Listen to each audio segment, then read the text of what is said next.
T-minus 30 seconds.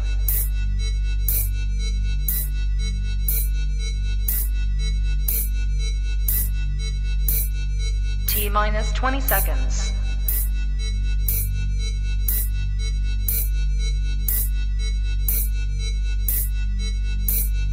Ten, 9, 8, 7, 6, 5, 4, 3, 2, 1, 0.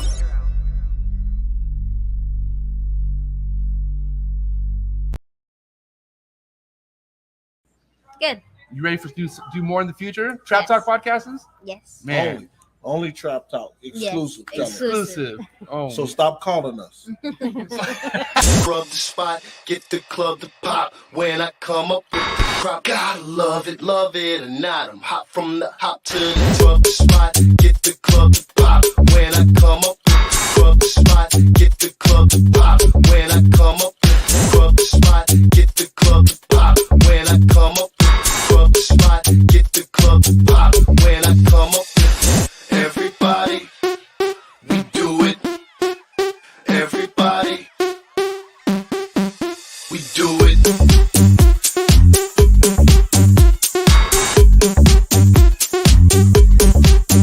Do it. Do it.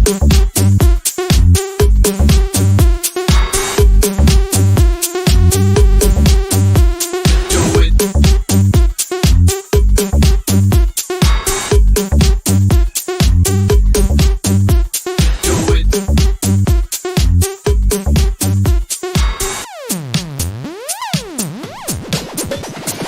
Rub the spot, get the club to pop. When I come up with rub the spot, get the club to pop. When I come up with rub the spot, get the club to pop. When I come up with rub the spot, get the club to pop. When I come up. you are now tapped into the coolest reptile podcast in the world.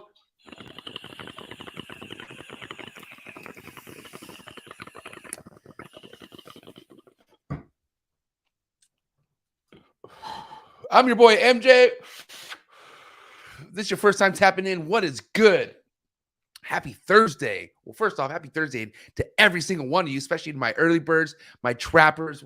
But yes, it is Thursday. Feels like a Friday. Because that's how lit these podcasts be. But this is your first time tapping in. Do yourself a favor and me.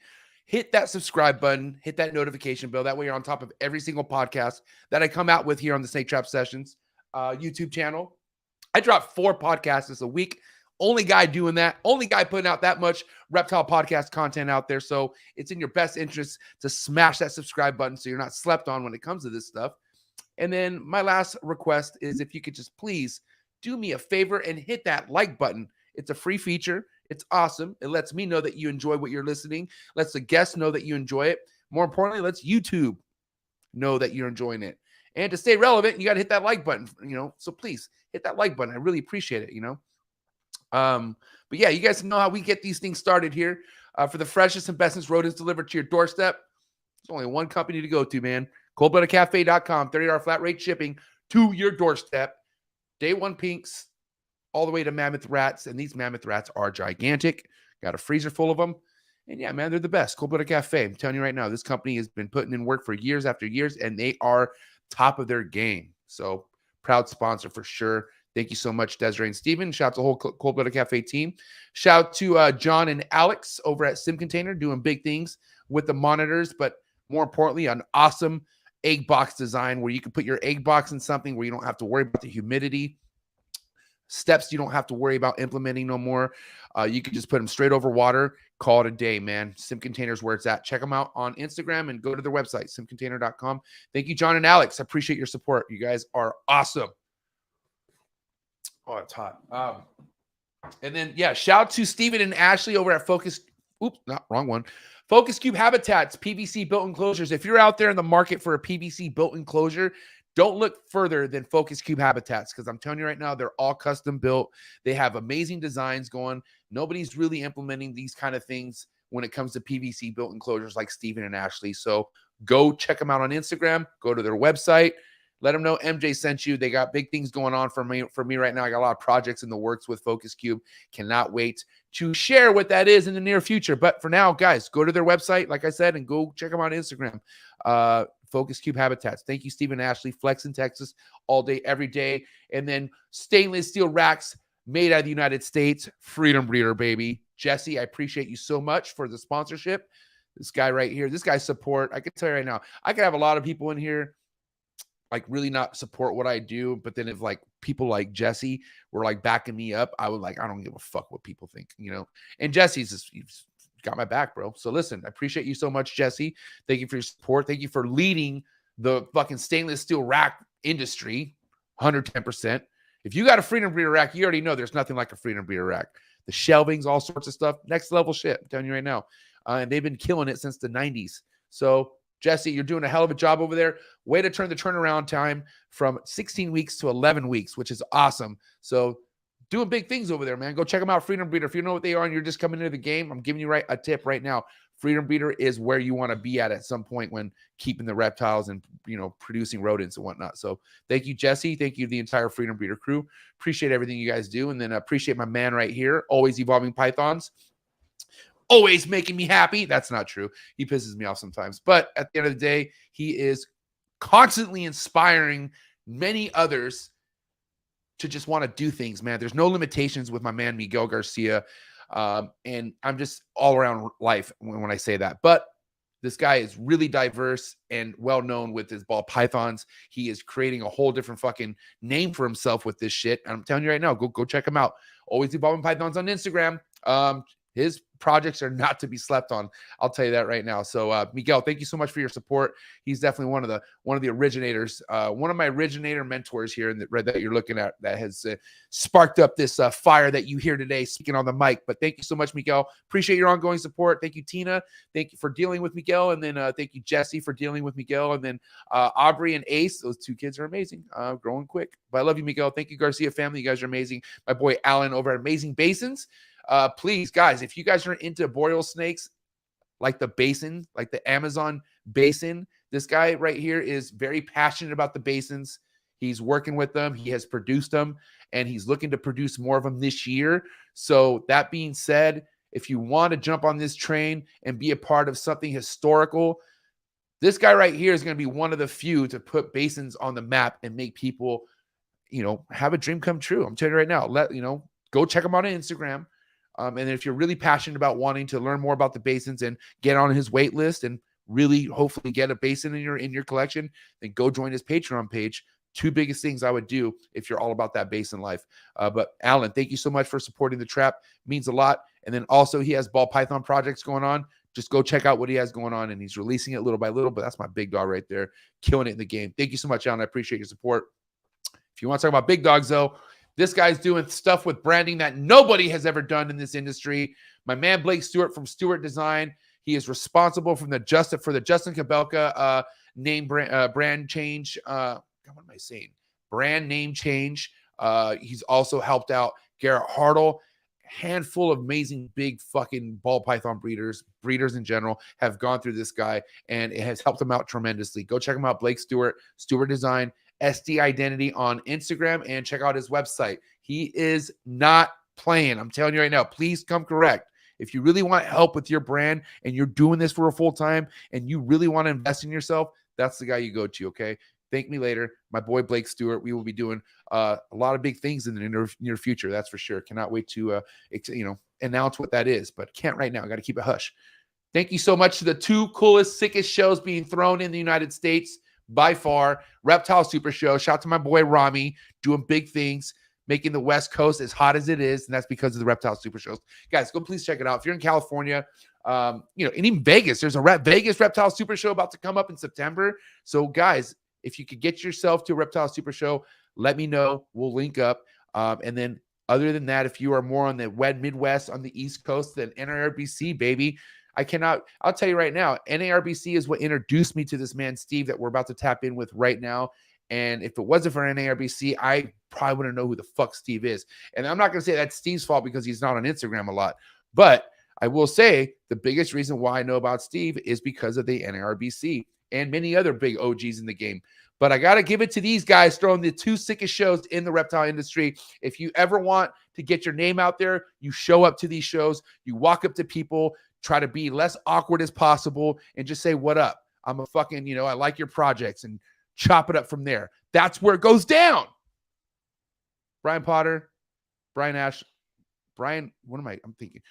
Ashley, Brian Potter, Rami, thank you guys so much for what you do. I know those shows are not easy to do, but you guys are doing them. And you guys have been killing it for quite a while. So thank you so much for your support. It means a lot. And then, guys, biggest thing about the shows is the US ARC auctions, something you don't want to miss, something that is so fun.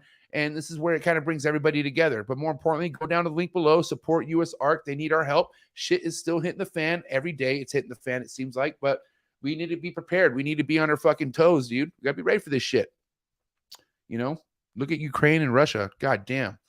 Terrible. Like, I don't want to relate that to us, but I mean, like, it's just we gotta unite.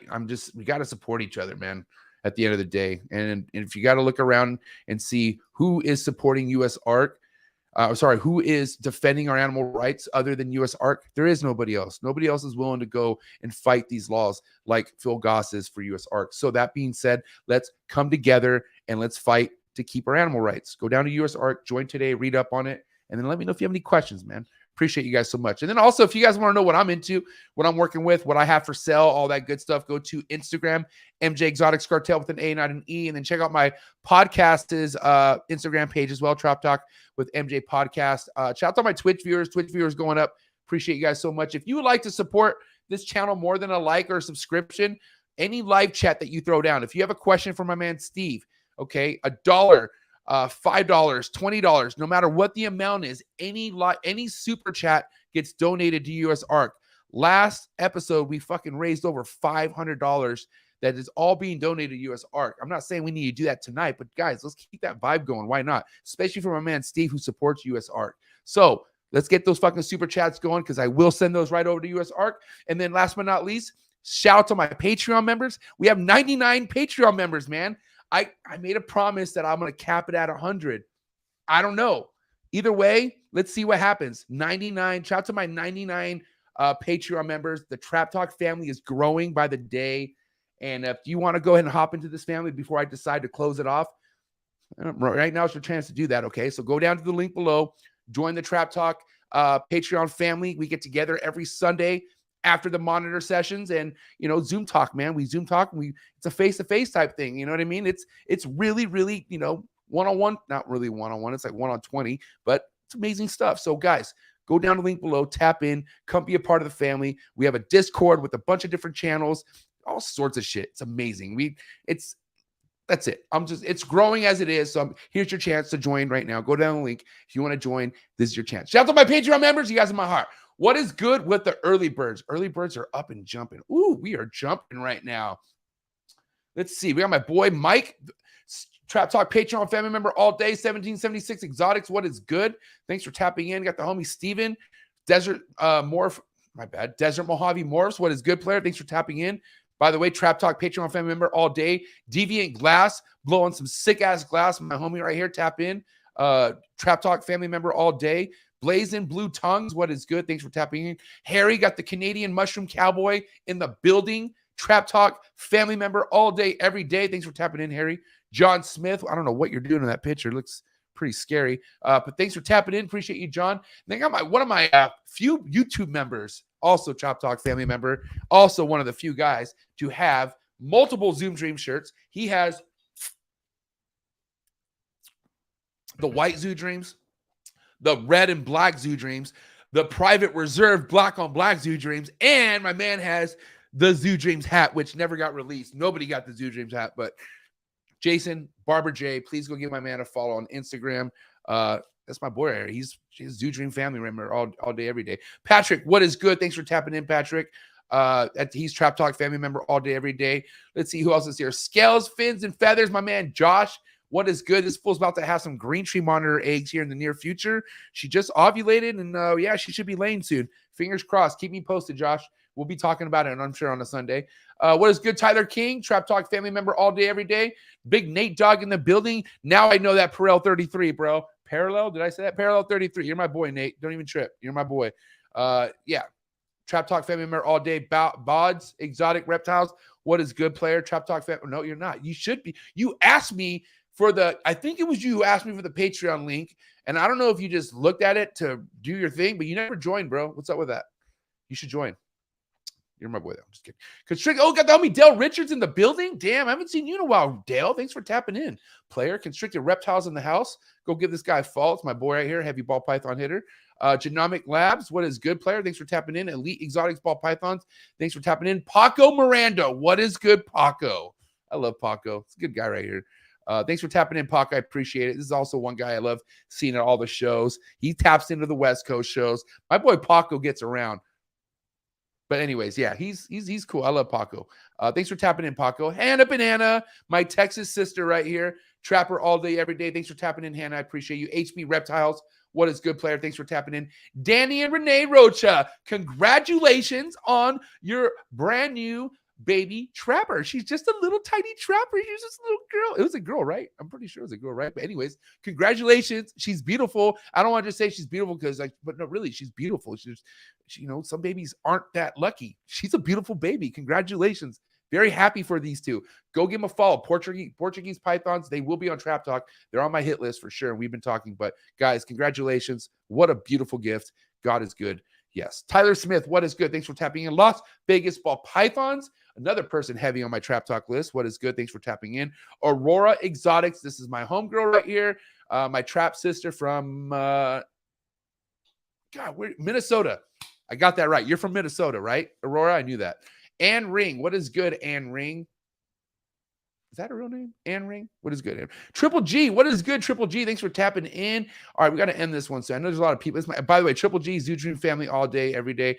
We're going to end this on Creme de la Clutch. I feel like I know this name. Did you send me some? I'm pretty sure you sent me some stickers. This looks very familiar, but I like the name. Creme de la Clutch Exotics. We're going to end it on this just because it's super designer and it makes me want dessert. So thank you guys. I appreciate everyone tapping in. If you're just now tapping in, like I said, hit that like button because I feel like tonight's episode is going to be amazing. Not only because it's this man's very first time on a podcast, but he's working with amazing genes. I feel like there's so much to learn from my man, Steve. He did a lot by sacrificing his time to get to a place with good internet. And he's here right now. Here's my man, Steve from Steve Morphs. What's up, Steve? How's it going? Thanks for having me. I like your shirt. Thank you. Got to support, man. How you living, man? I'm living good, man. Thank you for doing this. Thank you for doing this. Means a lot. Yeah. We were running all over town trying to get good signal to figure out where to do it. So I had to run to my daughter's house in Dade City, Florida. But it worked out. It's all good, man. Dude, listen. Stop stressing now. Yeah, we're good. Now this is the easy part. Now we're just going to kick back and conversate. Cool. Awesome. So, Steve, real quick, thank you for being here again. So, for the people who don't really know exactly your history with the ball pythons, kind of tell us how far back you go with working with ball pythons, and then at what point did it become an actual brand for you? We started back in about 2012, 2011. You and your wife, or just you? Just me. I mean, I've always been into reptiles. I was catching snakes when I was a kid, and doing stuff like that. I had berms in the late 80s, early 90s. Okay. I had just like a collection of animals. I had iguana. I lived in South Florida, so I was able to get anything I wanted out there. You can pretty much catch what I was probably had in my house now, out in the wild. Right. But yeah, we started off about 2012. I wasn't sure on how I was going to go about this. It was a really cool hobby. Some friends were into it. I started going to some shows. My first season was actually single gene males and normal females. I had 12 normal females that I grew up a little bit, got them to breeding size, bred them. And out of the 12, my first season, I had 9 clutches. So I produced, about 60, 70 babies. And just trying to get my feet wet, figure it out, see how this whole thing goes. Wasn't sure if I'd be able to do it. Next season, we did like 24 clutches. I mean, fast forward now, last year we did 190, my largest season yet. But yeah, we've expanded. And every time we say we're going to cut back a little bit, we get bigger the next time. It's just a great hobby. It's a lot of fun. I mean, I just really enjoy breeding. It's pretty much taken over my entire life, though.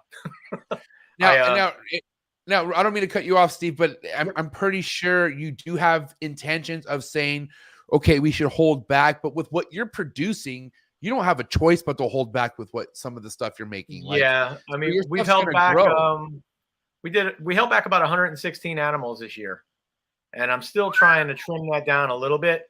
But I talked to like George MD and we laugh about it, and he's like, "That's another collection. That's not a holdback thing. That's a whole other collection of 116 animals." But there's some stuff you just don't want to let go. Desert ghost combos, clown combos. Those females are just worth their weight in gold right now. The market is just blown up in the last 2 years. It's gotten huge. Now, before we kind of tap into the market talk and whatnot, if we could kind of talk about the beginning projects that kind of gave you the platform that you're at right now with all your other projects, what were some of the stuff you invested in the beginning? In the beginning, it was mostly like clown stuff, some nothing great pied stuff, but it was starting to get my feet wet in the recessives. About 6 years ago, we invested into the Desert Ghost project. Nice. And that's kind of taken off a lot. We've gone really deep into that one. Every year that I breed now, it seems like I'm making more and more hets just for Desert Ghost. Just different things, just cool combos that I think will turn out really nice, even if they're just hets right now. But throughout the years, it's been mostly clown and pied for the longest time, and some hypo stuff. But Desert Ghost started about 5-6 years ago. And in the last 3 or 4 years, I mean, we branched out into some other stuff. I mean, I got some puzzle stuff from Josh Aki, my boy, and I'm trying to think of what else. We got some tri-stripe stuff. Just we're sticking mostly to the recessives right now, just because they seem to hold a little bit more value. I still love the codons and the dominants. I mean, you got like acids and confusions and stuff like that. Those are great genes that you can mix into pretty much anything and make really cool snakes. But for the most part, I mean, I think the big things that we started with was the clown and the pied. But they were still pretty pricey back in the day. I mean, you couldn't really get clown females or pied females. You basically had to buy a baby and grow it all the way up to adulthood because you can never afford one. Right. So now it's kind of like I have, an abundance of all this stuff. And now it's like, oh, I can get rid of some of these, and it's like, I think back to 10 years ago, if I would have had this many clown girls or this many pied girls, I would have been, crushing the market. I would have had so much stuff. But, throughout the years, I mean, doing, starting off with like 9 clutches and then consistently doing in between 50 and 80 for like the last 5 or 7 years. And then last year we just kind of blew up. I bought my partner out, and so basically I got his collection, half of his collection, and I was able to boost my numbers up. So let's talk about. We bred about 250 females last year, and we got 190 clutches. At one point, because you said you started this by yourself in the beginning, so when did you get a partnership? Let's talk about that. Partnership started probably about 4 years ago. Good friend of mine, Chad Snellgrove from Morphs. He really liked to produce snakes, but he didn't really like to do the shows as much anymore. He likes to go and mingle and hang out. So we started collaborating on some stuff, and we were selling a bunch of stuff together. I was kind of like he was kind of like my silent partner for the longest time. I'd go to his house, ultrasound all the girls, help him out with the pairings. It was kind of a mutual thing that we worked together on. And we sold animals for about 4 years, and then he just wanted to get more into colubrids and stuff. So he decided he just wanted to get out and sell the whole thing at one time. And right. Yeah, it was a big hit, but it was totally worth it. It was a lot of animals that I really wanted in there that I liked. And you took over how many animals? I'm sorry, what was the number that you took over? How many? Part of his collection was probably about 300 animals that I got from him. God damn. And how many did you have at that time? Probably 200. Well, breeder females, about 200. I got about 300, 350 total from him. Damn. But that was all babies. That was like sub-adults. That was some projects. That was, a bunch of stuff in there. But a lot of adults also. Sold off some stuff that I didn't want because the agreement was take it all, basically. Wow. But yeah, it was a lot to take on, and I'm still there right now. I mean, we're pushing about 450 breeder females right now. Damn, you're pushing P right now, bro. Yeah, That is, yeah. dude. I mean, okay, It's a but lot.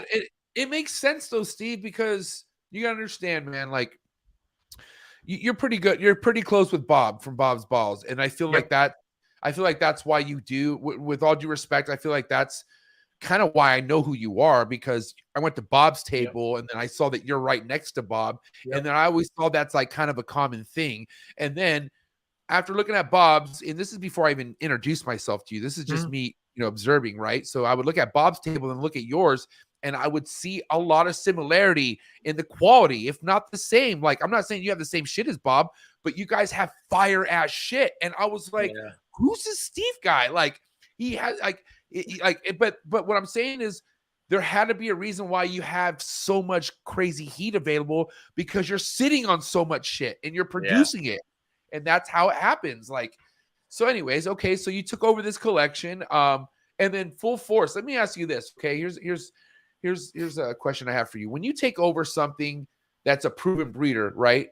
Do you typically like to give it a time off, or do you feel like if it's eating and it looks okay, that you could just keep it right on schedule and just keep pairing it? We pretty much kept everything right on schedule. We moved it from his house to my house, and I was breeding within a couple of weeks. Some of these were being bred prior to me bringing him to my house. Chad lives about 40 minutes from me out in Plain City, so we were doing it in sections. I would bring so many racks and so many snakes over. Then, a couple of days later, I go back after I set everything up and everything was good. And it was just trying to find a space to put all this stuff also. Right. I mean, it's a lot of snakes. It was like 12 racks, shit ton of snakes. And, it brought on a whole new set of issues and problems. I'm sure. Feeding, more snakes, more problems. 3 times as long. Cleaning takes even longer. I mean, there's something that goes on every day that you have to be on top of. From the second I wake up in the morning till I turn my phone off at night, it's pretty much all snake related.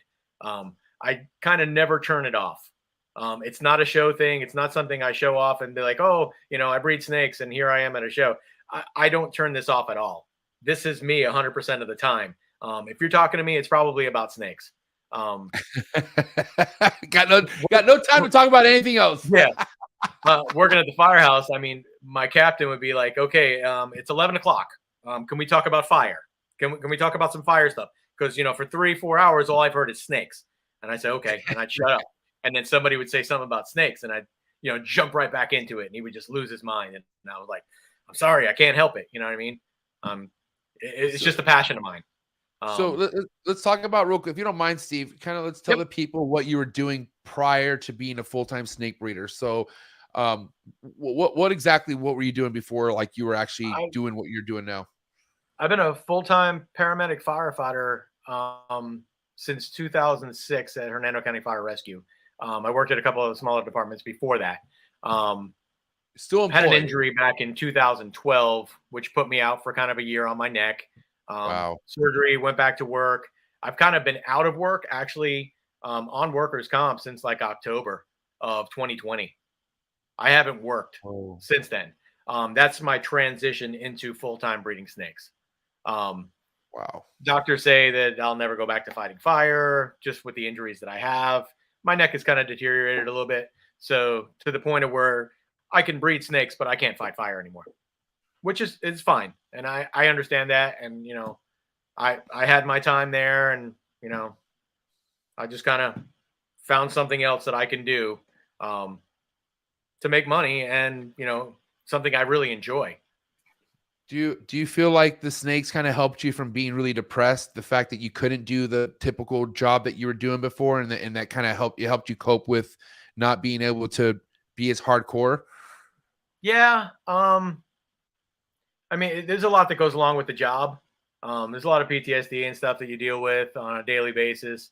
But having the snakes and, having a new responsibility and something to take up all my time, it makes it better. It definitely does make it better. Right. When my doctors basically first told me, that I probably wouldn't be going back and all this stuff in the beginning, or I should pick a different line of work. I went through a little bit of depression from that. It was all I knew.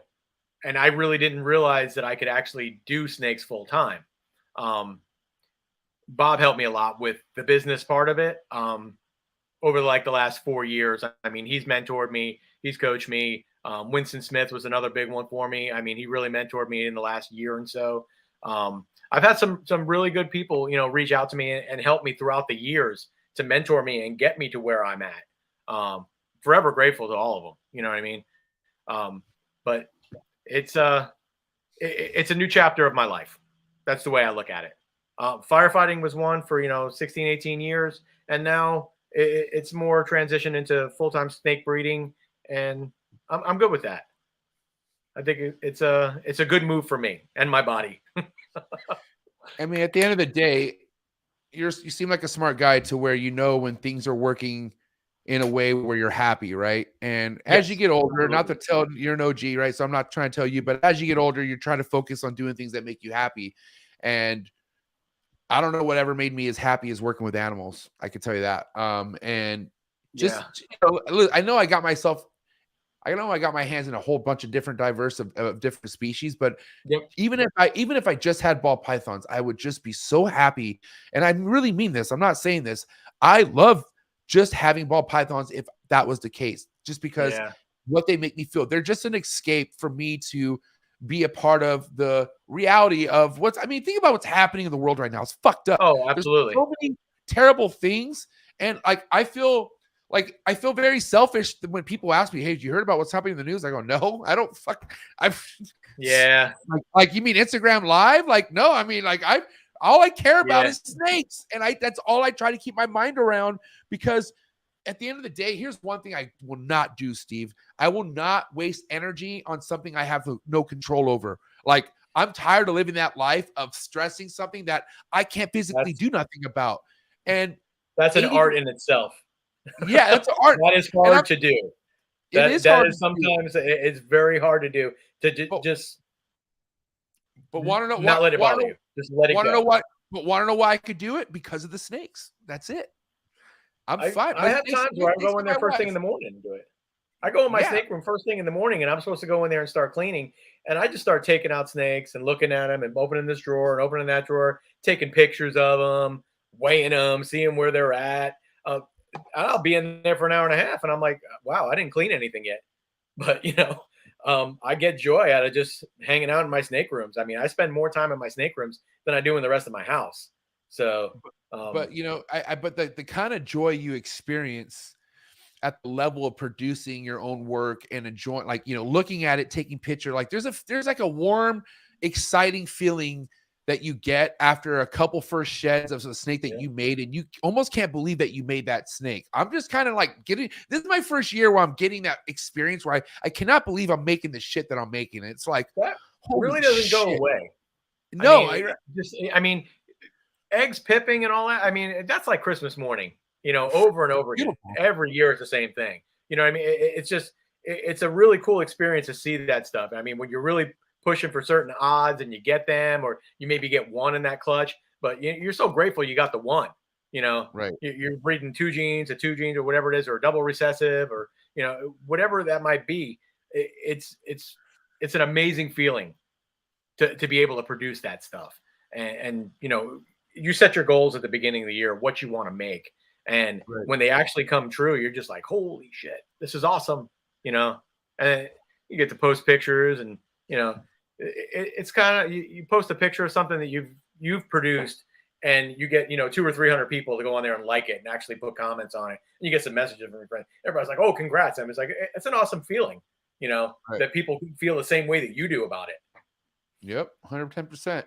Now, let me ask you this, Steve, when you got injured, did that kind of roll out the plans of you wanting to do this, or was that already kind of like premeditating in your head before the injury? Like how much did the injury?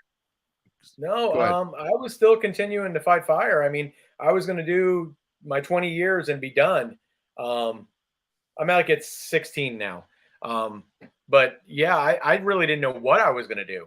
I was still breeding just as much back then. I mean, working and doing that, 60, 80 clutches a year, and working full time because the schedule kind of worked out really well.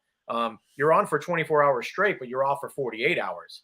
So you have Right. 2 full days to do whatever you need to do, clean, feed, whatever. So, you only work 2 days 1 week, 3 days the next. As long as you didn't have a busy night, you got a good day off. Right. Hey, real quick. I know it's only been 30 minutes or so. Shout to the 100+ viewers in the building. If you're just now tapping in, my boys, this is my man Steve's first podcast. So one thing we're not going to do is not hit the like button. We're going to definitely hit the like button for my man Steve. Let's get the likes up for my man Steve right now, because we're going to tap into so much shit that is going to help you elevate your own game. And what I mean by that, Steve, is I've had a lot of people come to me telling me how much you've helped them out. Like literally people I've never even spoken to before telling me how excited they are that you're coming on the show to speak out, because how much you've helped them out. I don't know how much of that was either done or met via at the show or social media, but how much really mentoring have you reached out and have done throughout this time of being in the game, do you feel like? I've helped out a bit on some friends. I mean, they start off as customers. They buy like one snake, or I meet them at a show. Matt and Sharon Ring from Ring Reptiles. They were green as green can be. They've been in it for a little bit. They're really investing a lot. I mean, they're really pushing hard. They came to shows with me. I actually taught them how to sell snakes, how to set things up, how to set up for a show, morph market, whatever it was. I mean, I'm always open to helping people. You got Jen from Cigar City out in Tampa. She's coming out this Saturday with me. I'm bending Tampa Repticon, but she wants to learn the ropes. So I said, hey, she asked me if she can come out and help. Absolutely, come on out. Let's just hang out and do it. Robbie from Redheaded Reptiles. He comes out every once in a while and he'll help me out. He just one of the guys that just to walk around the show and we talk and we hit it off and we talk real well. Everything goes, we have like some kind of chemistry. We can talk and actually have shit in common. It works out well. Some of these newcomers from Florida, I mean, they're really putting a lot of money into it, man. I mean, they're in it for the long haul. And I don't mind helping people like that.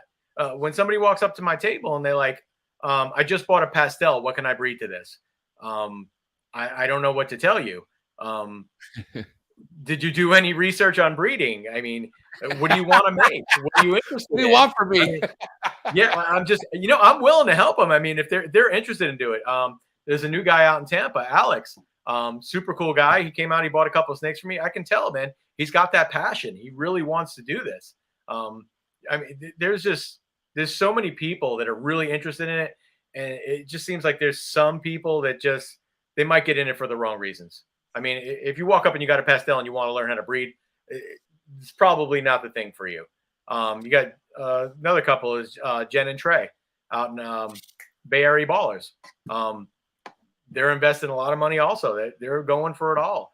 So let me stop you. Let me stop you there real quick, Steve, because I want to ask if you've been in this situation. I'm sure you have, and I'm been in this situation a couple times already, and I feel like I've done the right thing so far. But I want to ask what you would do, because how many times does somebody come to you with good intentions, wanting to do right, wanting to learn more, and it turns out they have like 20 ball pythons where none of them make sense, all of them are males. What's your move with that? Like, what would you tell them? And like, meaning like, let's say they still want to invest, but like, what would be the move technically, or what would be your suggestion to that person? And let's say this is a friend of yours. Let's just say somebody you're truly wanting to look after. Well, when somebody comes up and they're interested in something, they want to breed and they have a bunch of males or whatever it is. Chances are probably a lot of that stuff they bought was impulse buys. It was not stuff that it just looked cool to them at the time, or it was cheap, or it was something. It was just, snakes to get them in and they can start breeding. When somebody's trying to get into something, I'll say, what are you interested in? What kind of, you into recessives, you into codominant, dominant? What do you want to get into? Do you like clowns? You like pieds? And if you're going to buy a snake, make sure you have a plan for it. you know, if it's a male you're going to buy, make sure you got 1 or 2 females that can go to for something you want to make. If you're just buying snakes just to buy snakes because whatever they are cheap or they look pretty, and you don't have a plan for it, you're going to end up with a lot of snakes at the end of the year that you're going to wind up selling. It's not going to be stuff that you really want to keep. So just, you really got to think about what you're getting into when you buy, especially when you're investing money. I mean, you know, snakes are not cheap anymore. You want a good quality animal. I mean, you can spend $2,000, $10,000, $15,000 on an animal. I saw, you know, somebody buy off of Levance, who was it, Kyle Hoffman. He bought that pastel Desert Ghost Xanthic. Ridiculous money out in Tinley. I mean, I was like, wow, that's a lot. That's crazy money to spend on one. But I feel like that's what kind of makes Tinley, you know, like you see a crazy purchase go down like that, but not only once, twice, but a handful of times. You see people come in and they save their big bucks for Tinley, you know, and you got to understand first Tinley in 2 years. So people they've been having Tinley money for a while, you know what I mean? Oh yeah. But dude, that's the thing though, man. Like, think about what that does to somebody who's put in their time in a game like this and have something happen where you sell snake for 20 grand, you know, which is it's as crazy as it sounds. If you put in your time, it's a common thing, isn't it, Steve? Oh yeah. Because it's kind of shocking. I mean, because when I talked about before, and I started off my first season with single gene males and normal females, some of these people that are, you know, their first clutches are going to be like, you know, double recessive stuff. I'm like, oh my God, it blows my mind, you know. But if you got enough money in this business, and you know, you can basically produce whatever you want, if you have the funds to back it, and that's great. I mean, if I had that money back then, I probably wouldn't have invested it either. But just to learn. But there's so much information out there, and there's so many people out there you can ask questions on, or you know, people to mentor you to get to where you want to be. It's not like a fly by night kind of thing where you're going to just buy a bunch of snakes and, you know, make $1 million this year. It doesn't happen that way. It takes time, and you really have to make a name for yourself over time before people actually trust you. That's another part. But here's another thing too, Steve. You got it.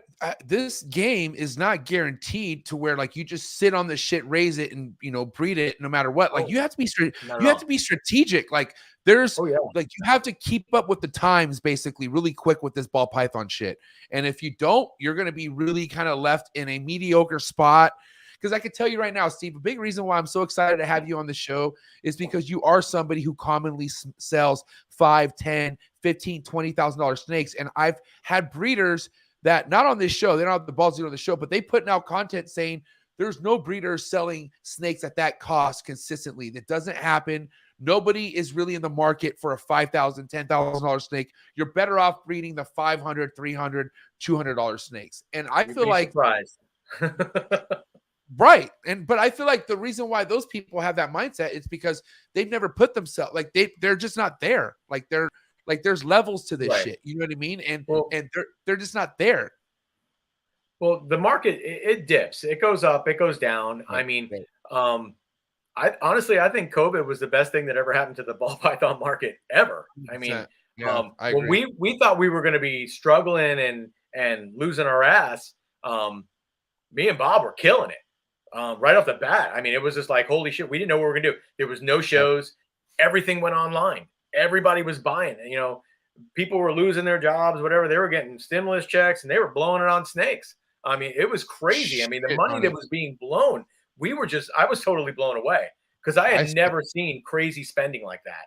But over the last, 2.5 years, I mean, it's been kind of cuckoo out there. But you definitely you got all levels of people that are getting into this business. You got those high rollers that are going to come in and spend a bunch of money and make some really quality, cool stuff. Miguel's one of them. He's a perfect example. He came in, he spent money, he bought with the right people, he bought the right snakes, and he's killing it now. You can't touch his stuff now. He's making amazing snakes after amazing snakes. There's other people out there like that. Miguel just stands out a little bit more than most. There's been other people that came out. There was that young kid that spend $1 million. And you know what's funny? You want to know why Miguel has haters? Is because exactly what you just said. He stands out, and all in a good way. Like Miguel came in. Oh, he's awesome, man. He turned heads, right?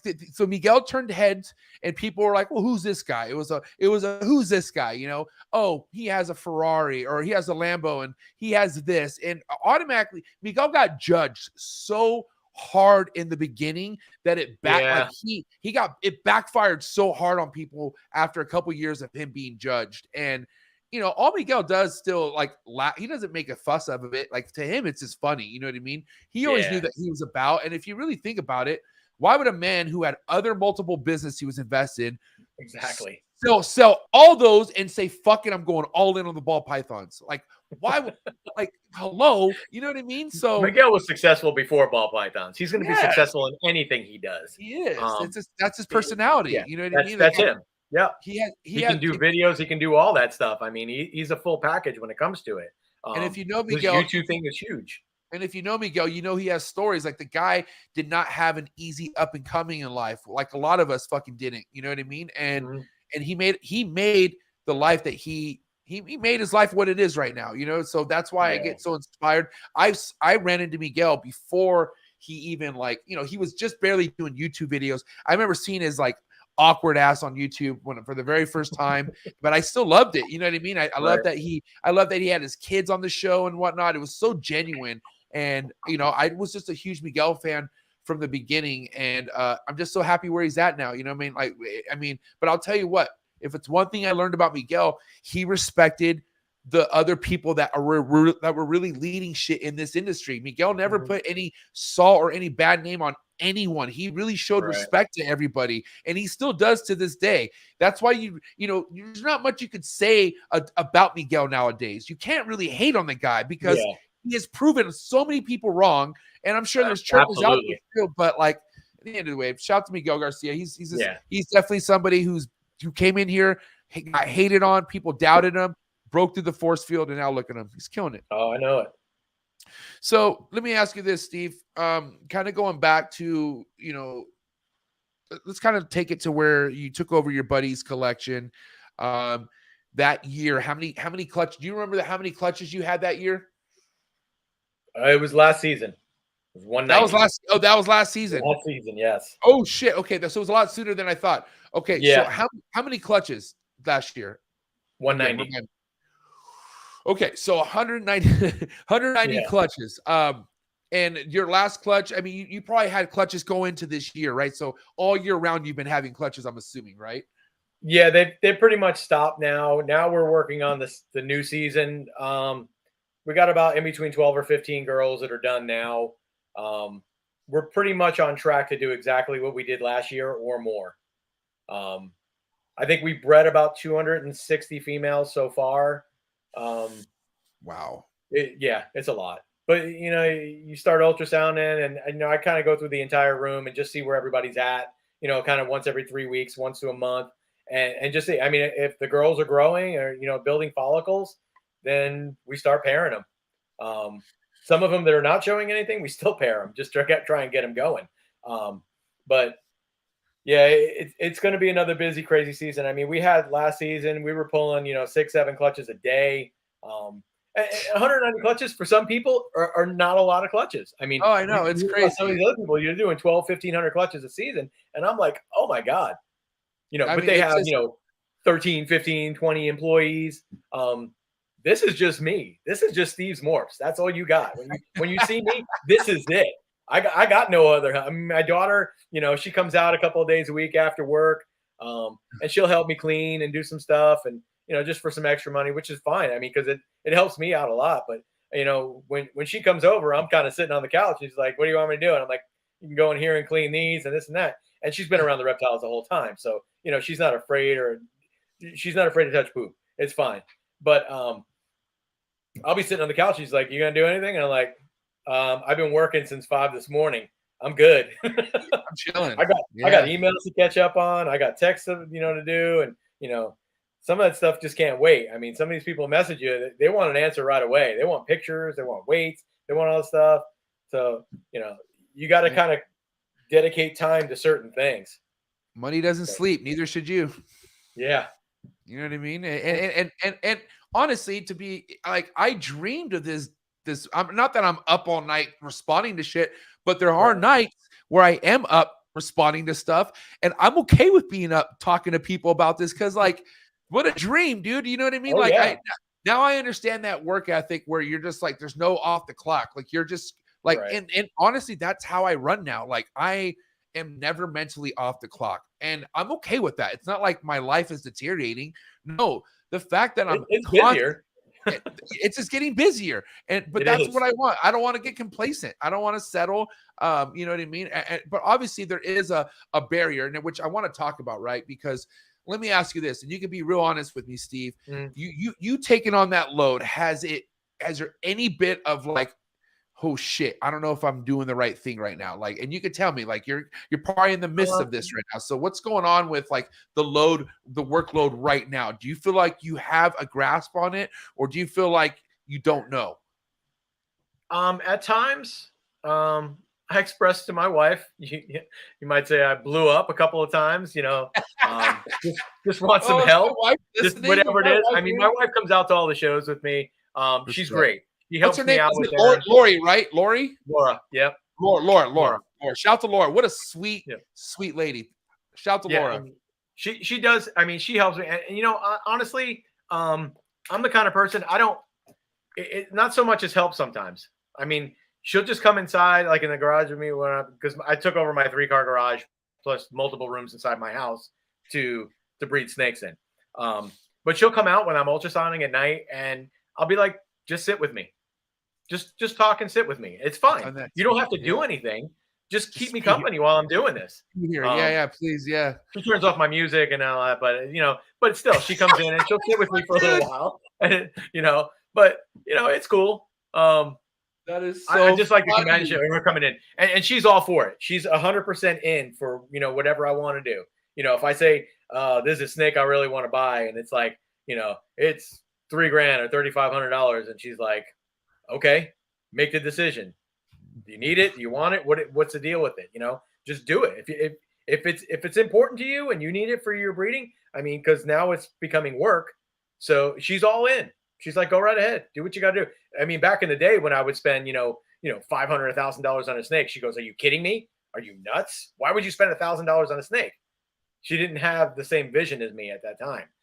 But the money wasn't there either. We were putting money out and not getting something back.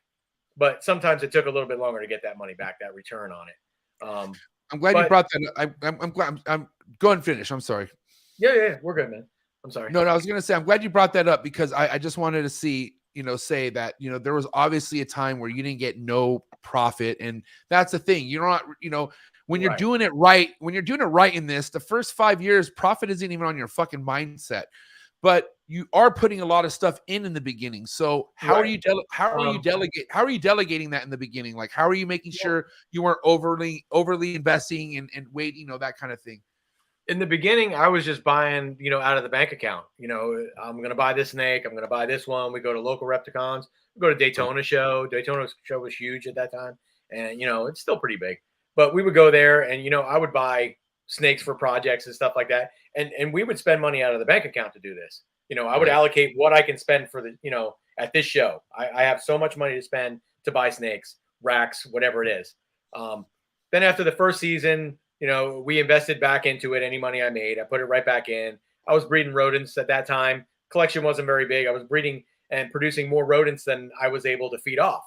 So I'd sell them to the local pet shops and stuff like that. It was paying for all my food. Within probably 2 or 3 years, it was pretty self-sufficient. It was covering most of it. I really didn't have to dip into my accounts and take money out anymore. And 10 years later, I mean, I don't have to do that at all anymore. Like the last, I don't even have to think about going in, pulling out a debit card for anything, for gas or anything. Now it's mostly all the business part that's taking care of all this. But that happened probably after about 3 years, 2 to 3 years. But we weren't, as deep into it as we are now. The Desert Ghost project was not really, in my sights. Bananas were still, $10,000 at the time, before they tanked. But, you just kind of just be consistent with it and just keep going with it. Just don't quit. And that's with anything in life. If you're persistent and you keep on going, you're going to succeed. And I had, like I said before, I had some really good mentors, throughout the years that have actually helped me a lot. That wouldn't let me fail. They wouldn't let me quit. They were always there for me to, well, try this. Oh, that didn't work. Okay, try this. Whatever it was, whether it was rat breeding, whether it's, and I'm still a shitty rat breeder. I still can't do that for shit. I'm shitty at like putting my feelings aside when it comes to the rats because I get so attached to them, and it just I hate killing a live rat pup. Like they're the most cutest thing in the world, and they have a big head, and it's just like I don't know. Rats are very smart, and I know we need them to keep the fucking stock going, right? I understand. I just rather have live feeders dropped off for me, and I'd rather do frozen thaw than I know there's going to be a point where I have to produce my own rats, which reminds me. So you're getting like live or frozen, or do you produce your own rats? I do What's live. going on? All live. And you produce them yourself? No, I can never produce enough that I need. I was going to say, I don't know how the fuck you're doing that. Okay. So that makes sense. I have to go and pick up probably 400 to 500 mice a week. For all the hatchlings and stuff. It was more at one time, but right now, I mean, I was getting from multiple people just to fill orders. Sometimes I had to go to 2 different people for rats. Sometimes I had to go to 3 different people for mice. So you're constantly hustling, trying to find everything you need for that week. And then, the next week comes up and it's Monday and you're doing it all over again. It's a constant struggle. When you need to produce, 400 to 500 mice a week to feed to your babies, that's tough to do consistently. You may be able to do it, once or twice a month, but to do it, 4 to 5 times a month, that's tough. You really need to be just kind of a full-time rodent breeder for that. But I just don't have the time. I'm spread really thin, and being one person, it makes it real difficult to try and do, everything all at one time. But we're managing. We're getting through it. Listen, at the end of the day, shout to Steven and Desiree, and shout to my buddy Forrest, who's no longer here. Love you, buddy. Miss you. Yep. But the rodent game, right? You hear about the rodent game being so booming, right? And I will never forget before I went over to go visit Cold Blooded Cafe's facility, I was like, I want to get in the rodent game. Like even though I had just got done, with the whole, I produced rodents for 2 years on my own, and I did good at it, but it was just so much work, and it just sucked. It really sucked. So I went through that, and then still got pumped up to want to become in the rodent game, right? Dude, I take one step in that fucking facility, and I said, fuck this shit. I'm never doing this. You're joking. And bro, I mean, not that I'm just saying, to be in a fucking goddamn farm barn with that much rats, and it's like, I know. Oh my God, it is crazy, bro. No, thank you. I'm good. I'm to the point right now where all I want to do is actually produce enough just to feed the stuff that I'm growing up. I understand everything else I'm going to purchase. As long as I can feed, like I got 116 wholebacks from this season, whatever I had from last season, all that stuff. As long as I can feed that to get it up to size, I'm good. Some weeks it works, some weeks it doesn't. Right. But it's very time consuming. It's a lot more time consuming than people think. It's not something that you can do, say, oh, I'm going to go feed them today and I'll go back in 3 or 4 days. You can't do that. Rodents are something you got to be on top of every day, whether it be a flooded tub, a shootout tub.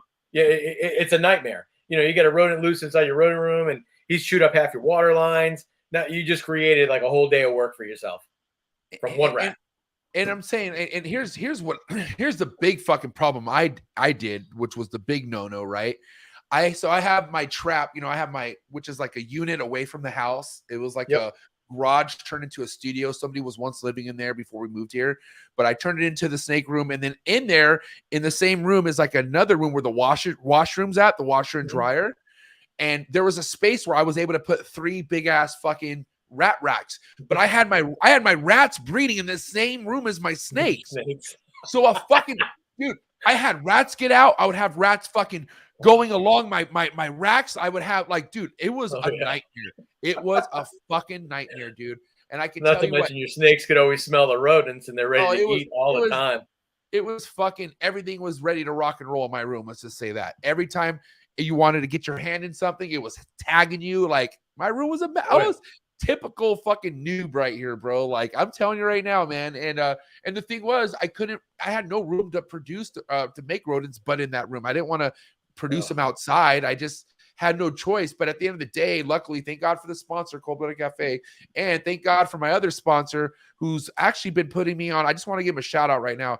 Supreme Exotic Feeders from San Diego, their delivery service. And for over 4 years, bro, they've been dropping live rodents at my doorstep, like fucking goddamn Uber feeders and shit. You know what I mean? Awesome. Like been blessed. Like a lot of people get hit a dry spell and they can't even get rodents. You know what I mean?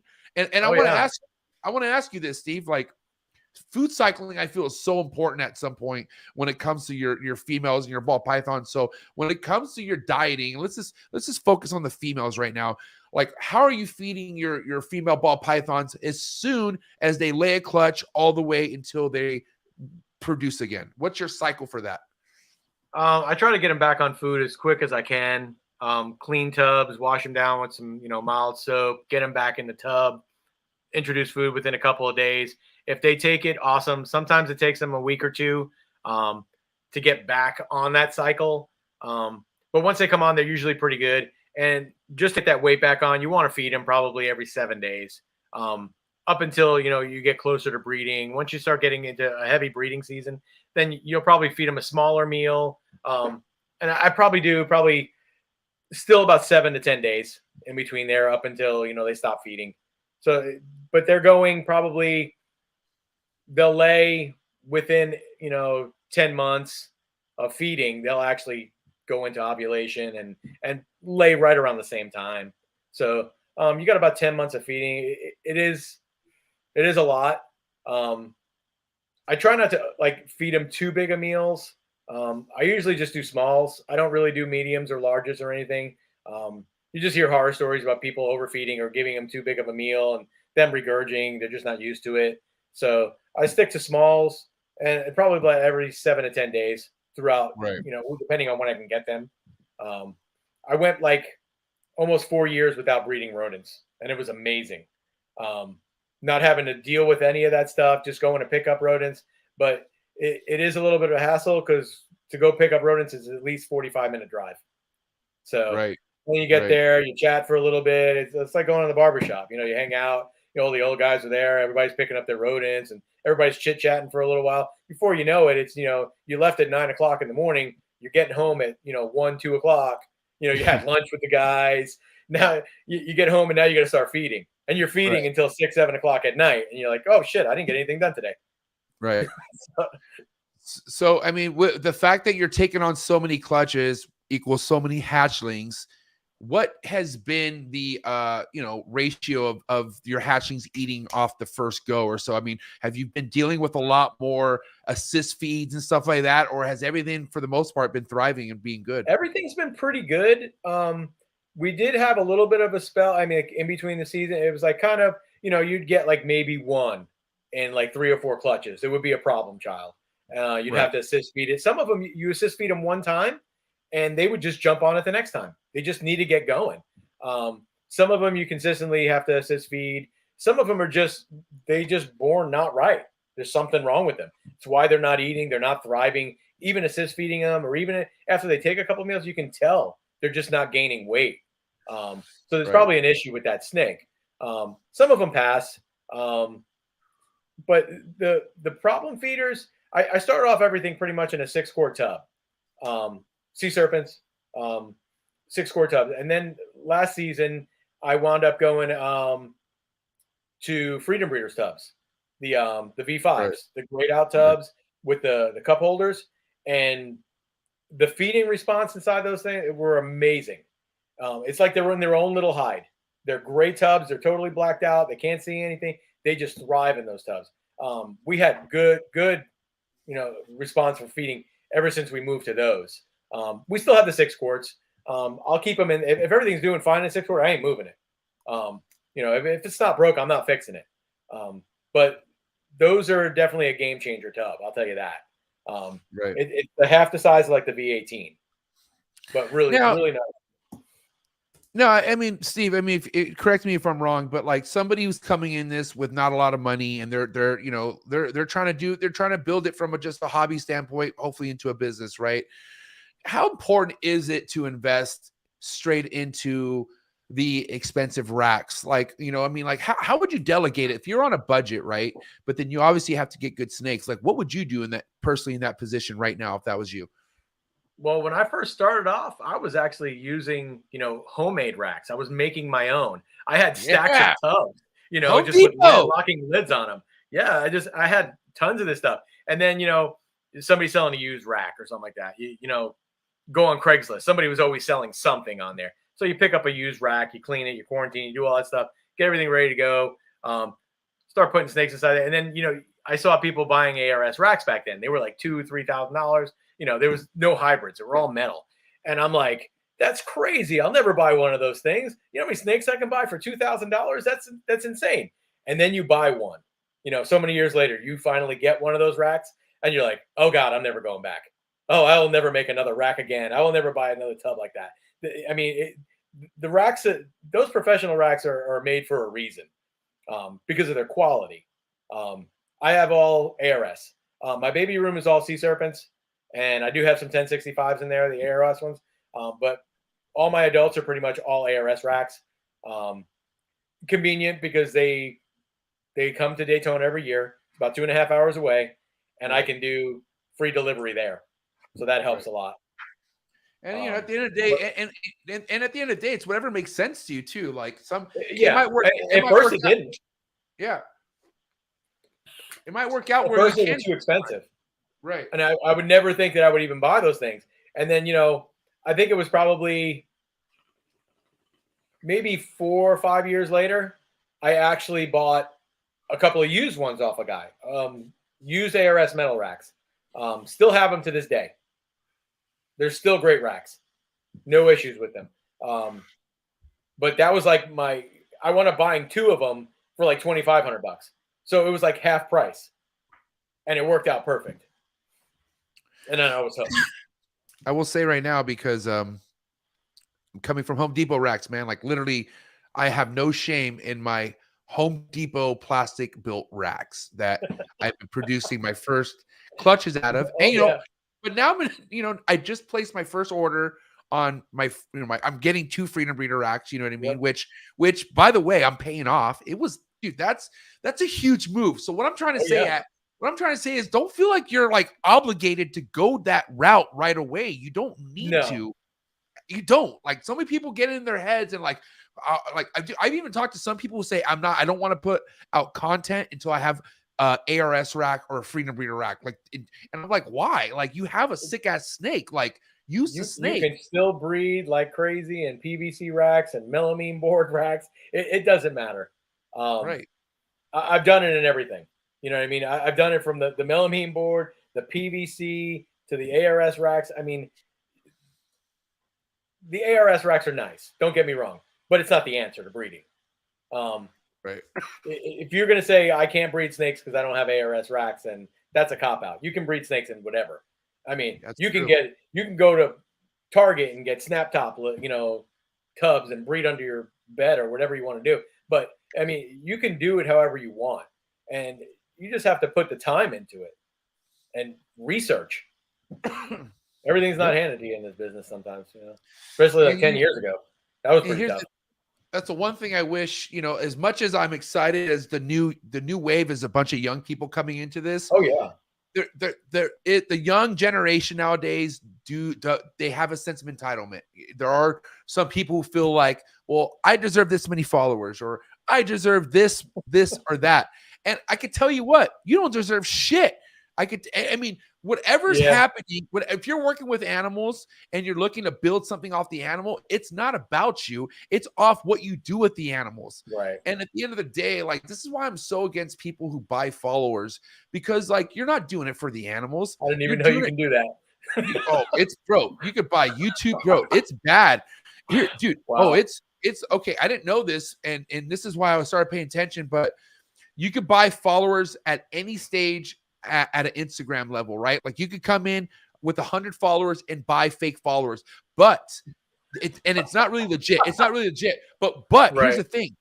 Like Instagram, not really Instagram, but you get actual, like once you hit a certain point with the followers on Instagram, like 20,000, you could actually have companies who will literally boost. They can, like, once you hit a certain clout base on Instagram, you can actually pay to get real people to follow you. And that's what people do. And I'm like, dude, fuck that. Like, I just, and people invest into that. People pay monthly for it and all sorts of shit. And it's like, what's like, shouldn't you be doing this to build a legit following? Like, don't you have, absolutely. Don't you want people to follow you for the work and not because it looks absolutely big? I just don't get it. Like, it's I only have like 2,400 followers on Instagram, and I'm like, I didn't really use Instagram for the longest time because I really didn't know. I mean, I always put stuff on Facebook, and then I was like, oh, now I have to go on Instagram and repost the exact same thing. I didn't know there was a button on there that automatically puts it on Facebook for you.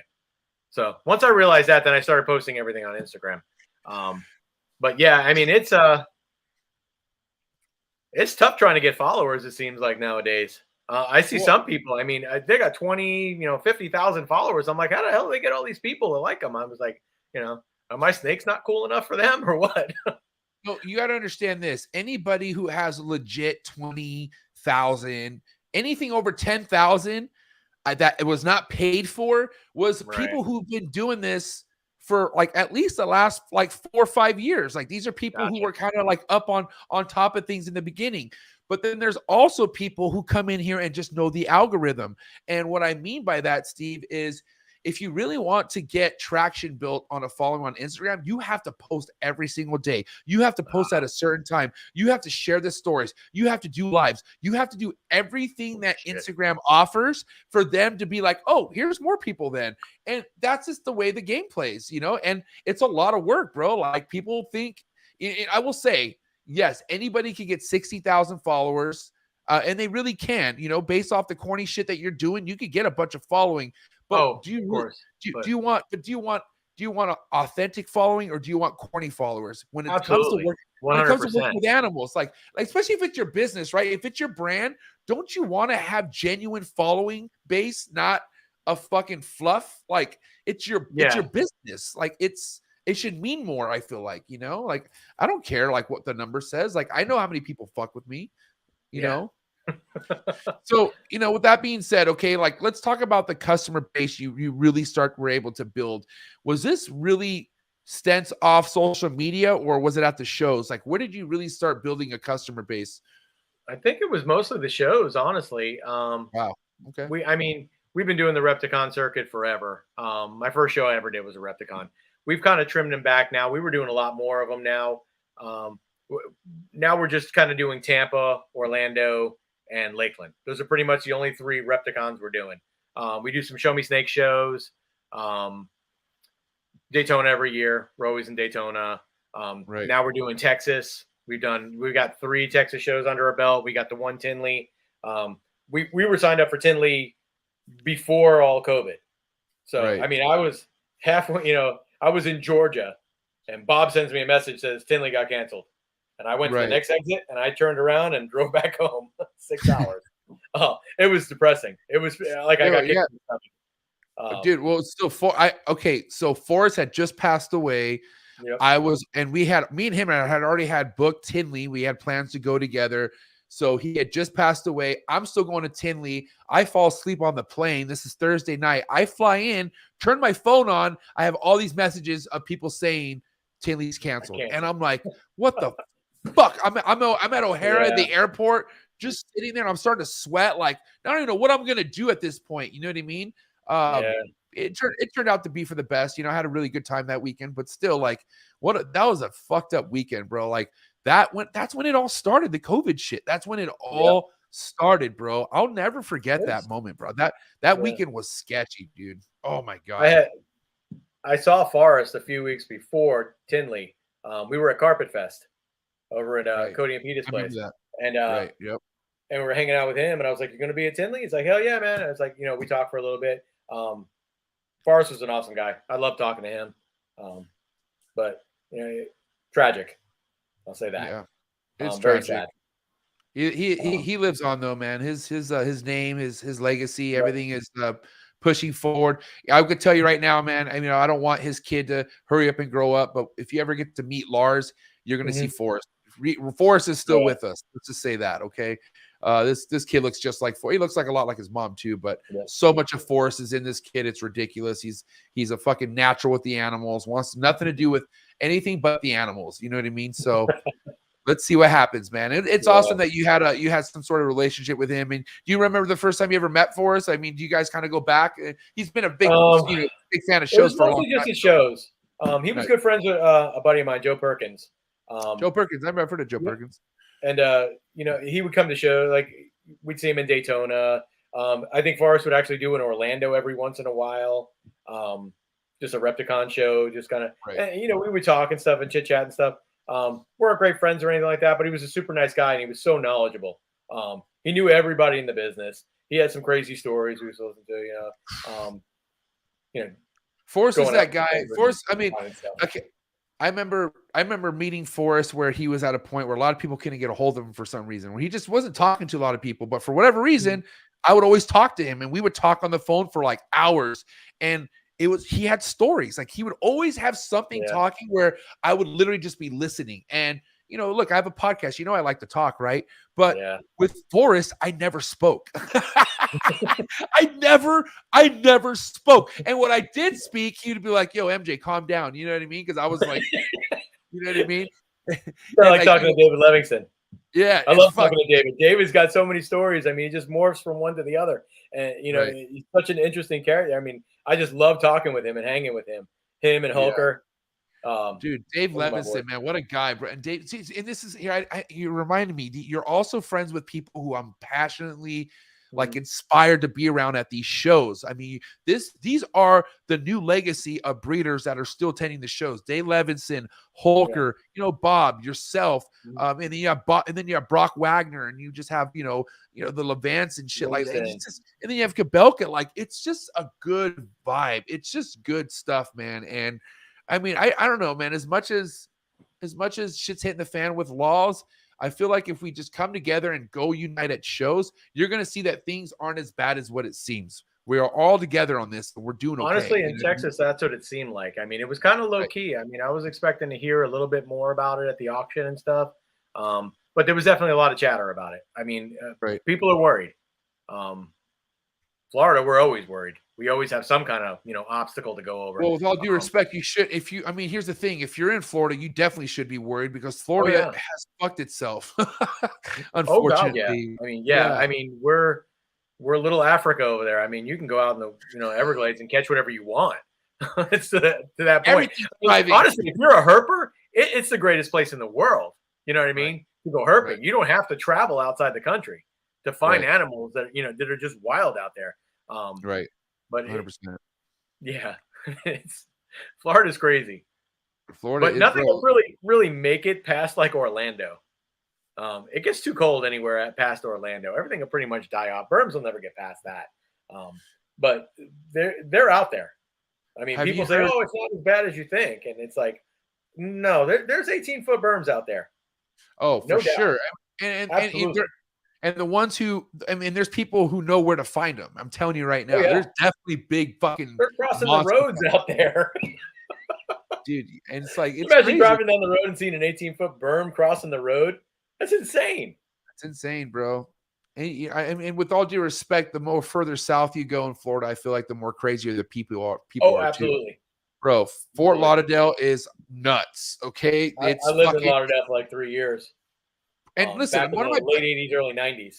One of my best friends lives down there, Socrates, and like the guy has put me on so much, like good habit wise with life. He has taught me so many good things that I'm like, wow, this man is very like, he must live a really safe life. No, he doesn't. He lives in Fort Lauderdale. He has 2 straps in his car. He has a strap on his leg. He has a strap on his fucking thing. And it's perfectly normal. He's like, yeah. Yeah. He looks at me. He's like, you don't have guns in your car? I'm like, what? I was like, no. Are you kidding me? He's like, oh, yeah, man. But then like, I just, God bless the guy. But I'm like, Fort Lauderdale, bro. And he threw me the keys. He's like, here, have the, here, that way you could get around. I will never drive in Fort Lauderdale ever again. The worst fucking thing I've ever done. The fucking 95? Yeah, if you have to take a U-turn, it takes fucking 20 minutes to go down a light to do a U-turn. God. And then the whole time people are cutting you off. You either have somebody driving way too slow or way too fast. Either somebody's overdosing or someone's just peaking. It's like, what the fuck is happening, bro? It's like a real life video game. Like Grand Theft Auto Vice City is Fort Lauderdale, bro. It's nuts. Yeah, Lauderdale all the way into Miami on 95. My wife would never drive it. She's like, bro, hell no. God, I am not getting me. She would sit inside the car like this. She was just, I don't want to see nothing. I don't want to know. I just want to close my eyes. Because it's insane. People just cutting in all over the place. I mean, it's some crazy ass driving out there. There was like we're literally as we're leaving the next morning, and like the sun's coming up, and we're just like tired, and there's a guy at the corner that looked like he's about to cross the light. Looks like a perfectly normal guy. And then next thing you know, there's like a grocery cart full of trash, and he like starts drinking shit out of the like he just starts doing something like crazy, and we're like, what is this guy doing? And he's like twitching, and we're like, I was like, dude, this is like the apocalypse, dude. I'm like, I'm getting the fuck out of here right now. Like that guy looked so normal 2 seconds ago, and now he's like spazzing out in the fucking grocery cart. Like this is nuts. I just wanted to get, and as much as I miss hanging out with my buddy and his family, which I'm still gonna go back there only for them. But like, dude, I would never live in Fort Lauderdale. That's fucking nuts. I'm sorry. It's pretty. But honestly, I mean, what you just said could happen anywhere in Florida. But listen, I do respect, because my boy, he's like, I won't live anywhere. I mean, he does fuck with Texas, but he's a Floridian. Like he loves Florida. And there's people, and God bless, dude, if you're from Florida, you're from Florida. There's people who live in Vegas and love Vegas. I don't get that either. Oh, yeah. And it doesn't matter, like I am very blessed where I come from. I'm very cocky. I say I live in the best city on earth because I feel like I have everything I need. I don't need 2 guns in my fucking car to go, put gas in and stuff like that. And people are there's gangsters in Cali, but for the most part, Cali's turning into more of a hippie type state. Ain't nobody about that life. You know what I mean? So, but Florida, everyone's about that life, bro. It's like, dude. Not in my town. I live in Brooksville, Florida. We don't have much out there. I mean, we got cow fields and pastures, and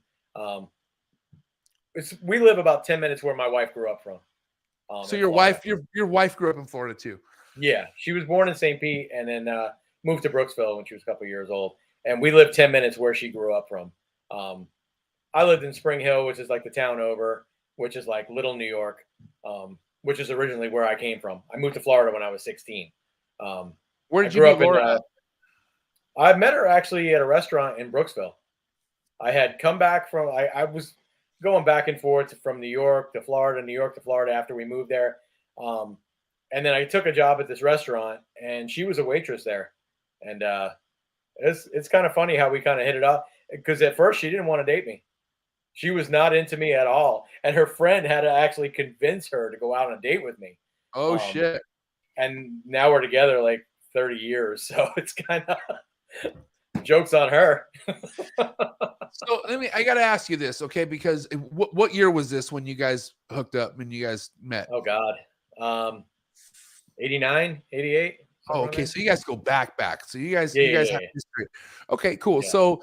So throughout this whole time, even though you've always been in reptiles, but when you wanted to take this to a business, what kind of talk did you have with her? Or like, when did you kind of involve her is what I want to know. Like, when did Laura become involved into the snakes, what you're doing right now? Probably in the last like kind of year and a half. Well, it's kind of been a business for a while now. But knowing that I might not go back to work, we had to look into some other stuff.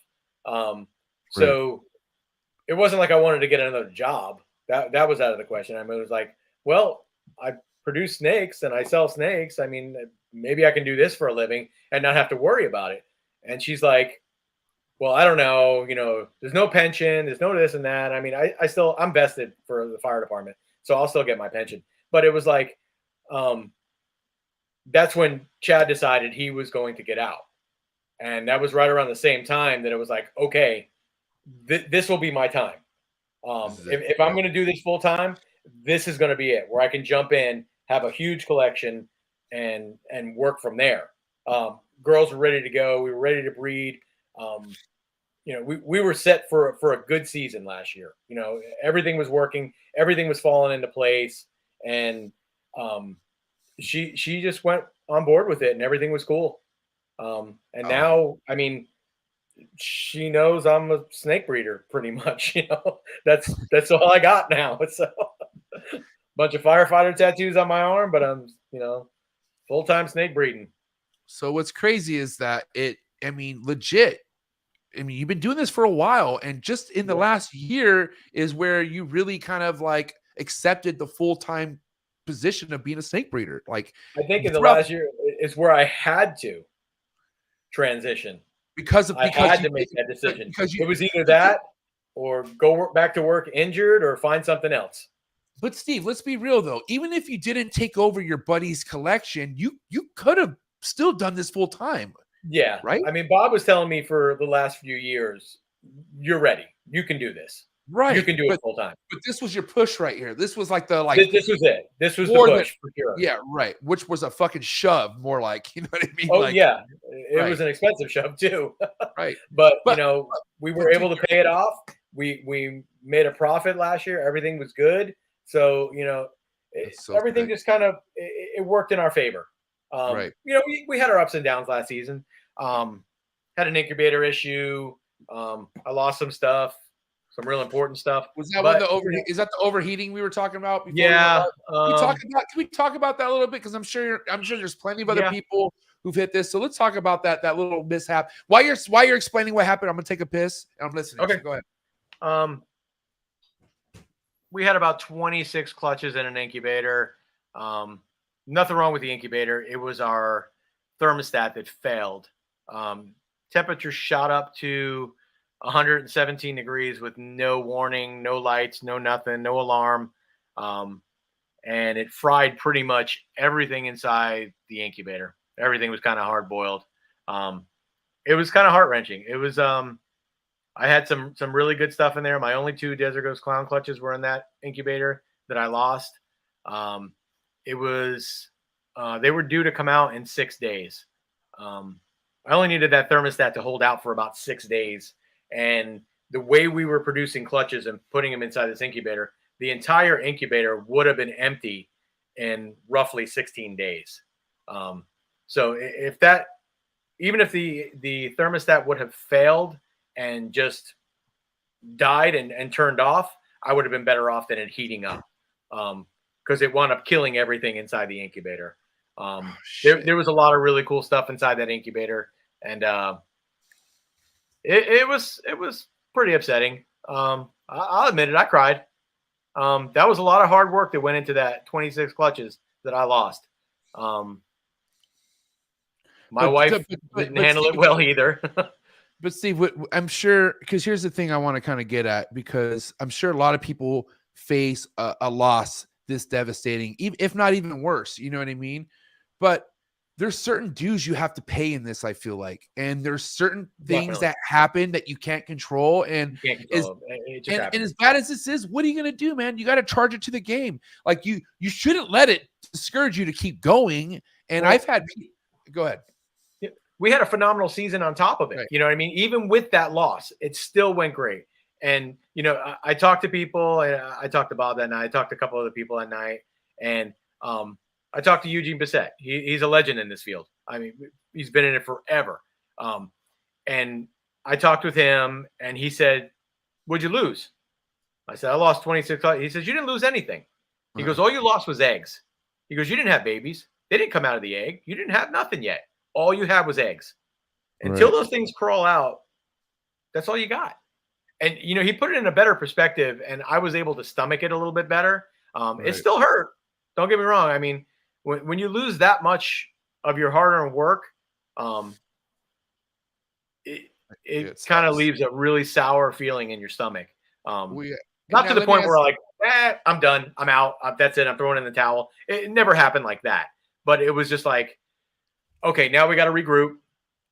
But start, for you know, you, just but go for on. you, Steve. But for you, Steve, was it more on you taking it hard on yourself, or were you just like pissed at your luck? Like, what was the biggest thing that was hard at that for that moment for you? You feel like I think it was the luck on how it went bad.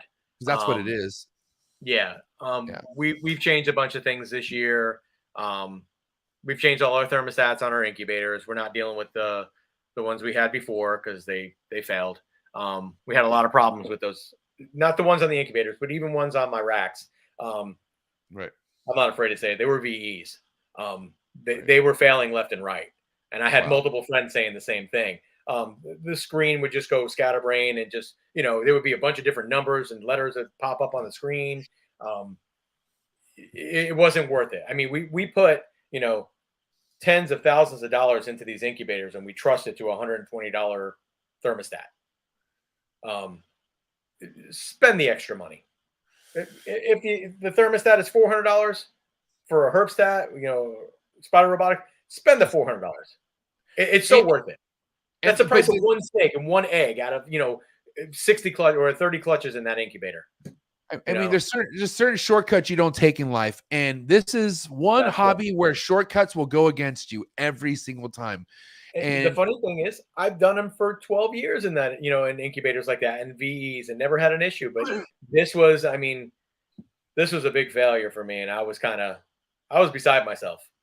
It hurt, but you live and you learn, man. You move on. But look where you're at, man. Listen, I would have never known that when I go to your fucking table and I see what you have. I mean, Steve, we haven't even talked about the zebra stuff. Like, we haven't even talked about what you have yet. Here we are chit-chattering this whole time, which has been an amazing hour and a half. But, bro, let's tap into what you fucking work with. I mean, the zebra gene, okay? The zebra is... Zebra gene, that's something actually I inherited into the collection that I got. Wow. We were breeding it to some stuff at the time, but that was in there. The zebra actually started with Stephen Rousas up in New York. Right. Adam Chelsea got the project from there. Yep. Shout out to Adam. And my buddy Chad actually bought a pair from, I think Michael Freeman was selling for Stephen Rousas at the time. So we actually got the pair from there. I inherited it into the collection, and we already had some pairings going. I just kind of kept going with that. Last season we probably made about 40 or 50 heads, just from zebras. We didn't produce any visuals last year, just all heads. We did double heads for Desert Ghost and Zebra. We did Ultramel and Zebra, Hypo, and then we just did like some Orange Dream, Yellow Belly, Fire stuff. I showed you some of that stuff out in Texas. The head influence is really big on some of those, but the double heads, it doesn't show up at all. Like the Desert Ghost zebras, they look like complete normals. There's nothing to say that they're anything other than a normal. But when you put it into certain codoms, it actually brings it out. Just like a pied would, you'll get pied ringers, you get markers, stuff like that. Right. But zebra, I think, has a lot of potential. I was on the phone with Adam today. We talked about some stuff. I go kind of back and forth with Justin. Justin's invested into the Zebra project. Which got me so excited about Zebra, you know, because Justin's pretty excited about it too. I talked with him yesterday about some stuff, and I said, you know, I'm going to be on the podcast tomorrow. I said, you mind if I name drop? And he goes, no, go right ahead. You can tell him how excited I am about it. He's already made double heads for Pied and for Clown. I didn't do those two last year, which was kind of a mistake. I had the females. I just didn't do it. So I'm a little behind Justin, which I'll never catch up to Justin. Hey, aren't we all? Yeah. So this year I'm doing Clown, and I'm doing TSK Exantic. I'm doing some more hypo stuff, some more Desert Ghost stuff. Because last year was just basically to get the females, just one of the double heads. Now this year we're making combo males and different things. We're not sure how it's going to react. We know it reacts really well with Pastel. Pastel was basically, you know, the one thing that really made it stand out, different from the original regular Zebra. But The Orange Dream, I think, is going to be amazing. The Desert Ghost is going to be amazing. If I could just make a zebra ultramel, I think it'll be outstanding. I mean, it's just that pattern, the blushing, the granity sides, the zigzag pattern on it. I think it'd be super cool. But this year we're going to work it a little bit more. Hopefully, we're going to have the visuals this year on top of it. Adam's doing pretty good. He said he's been selling a bunch overseas, Thailand, China, stuff like that. They're really catching up with it. It's going to be probably, I'd say, at least 2 years before we start seeing the potential of it, for sure. What is this? That's a super pastel chocolate Desert Ghost. Wow, that is fucking Yeah. sick. Were you really nervous? Were you really nervous? Yes. I didn't know that. I don't know what to dude. expect. Bro. I can talk to anybody and I can talk for hours. I've got that gift of gab. I was told that years ago. Yeah. Just it's an unknown. I didn't know how it was going to be. I mean, we've hung before. We've hung at Tinley. We've hung at in Arlington. And I know me and you were cool to talk together. But Yeah, to bro. be on the internet and everybody watching it, it's kind of like I'm on a stage. You're killing it. This is amazing. I mean, as far as how fire this episode's been, and we haven't even looked at your heat yet, which we're about to. This has been an amazing episode. But dude, this right here, I'm just so blown away. So pastel Desert Ghost chocolate, right? Is that Super pastel? Super pastel. Chocolate Desert Ghost, yeah. Now, I mean, let me ask you this. There was a big fuss about pastel a year ago, like saying that it kind of like diminishes some projects and whatnot. And I want to know how do you work with pastel? I mean, what do you like to do with pastel? This is a super pastel. So would you carry this into another pastel? Would you want to not put it in another pastel? Absolutely. What would you want to do? Absolutely. See, pastel works differently with other things. Pastel works amazing with Desert Ghost. I have no problem putting pastel into anything. I have a trio of pastel Desert Ghost clowns, and every one of them is amazing. To say, I mean, a pastel clown itself, undesirable. Add Desert Ghost, everybody wants it. Big joke between me and Bob was Orange Dream and pastel. He used to say those are my two favorite jeans together. Because everything that I had that was Orange Dream had pastel in it, and I constantly made Orange Dream pastels, Right. which he was not a fan of. But if you put pastel, Orange Dream, and Desert Ghost together, you've made a badass snake. Pastel has its place. I'll say that. I'm working heavy into Desert Ghost, so it doesn't scare me at all. I would like to get it out of some of my clown stuff, because in the beginning when I was buying clowns, pastel clowns were the cheapest females you can buy. So everybody has an abundance of those. So I would actually trade pastel clowns for regular clowns if I could, just to get some of that out of there, because it doesn't work well with every other combo. It just gives it a totally different look. But I'm even good with it within Pied. I mean, I think it's cool. I think the pastel Ultramels are amazing looking. That's one of my favorite Ultramel combos besides the Ultramel Pied. Tri-Stripe, it works really good with. It brightens it up. Doesn't really change the pattern a whole lot, but it does brighten it up. So it does make it still a super cool snake. But for the most part, I'm not really against it. Just in certain projects, I probably won't push for it. Okay. I mean, so I'm glad you mentioned that, because there are certain things it does work with, and then there's certain things where maybe it could go without. But that's when using your mind comes to play. Like it's up to you. Like you're the chef, really. You know what I mean? And I feel like Zebra works amazing with pastel. Right. It's like a different snake when you add pastel to it. Right. It does much more of a zigzag pattern to it. That's the pair I have is a zebra male, just a straight zebra male, nothing else in it. And my female is a pastel zebra. Right. Nothing crazy over the top. It was just the bare minimum basics. But when I talked to Steve, I met him for the first time at the last Tinley show. I was at breakfast, and Dale Porcher was there and a couple other people, and he was like, "Oh, meet my friend Steve." And I said, "All right." I said, "How you doing?" My name is Steve. And he goes, "Hey, I'm Steve Rousas." I'm like, "Steve Rousas from the Zebra Project?" And he's like, "Yeah." I said, "I'm in that project." He's like, no way. And we had a whole conversation about it, which was actually really cool. That's a beautiful snake. I made this like is 2 of those. What is this? What- Spot nose, fire, yellow belly, pastel, something. It was a bunch of stuff in that pairing. Really cool though. Damn. Oh my god. It's all same Yellow clutch, I'm belly assuming. fire. So this is a whole clutch, I'm assuming. Yeah, wow, bro. no, that's a different one. That one I got from Brent from Ballmart. Okay. That's a cinnamon lesser spot nose clown. That one there. I will say pastel cinnamon is not the vibe in clown. I feel like No. because Spot that just nose makes spot nose, anything yeah. with spot nose, with the exception of pastel. But Right. this is like a super pastel lesser spot nose, I believe. Turned out really cool. I wound up keeping it. Ooh, I love this dark.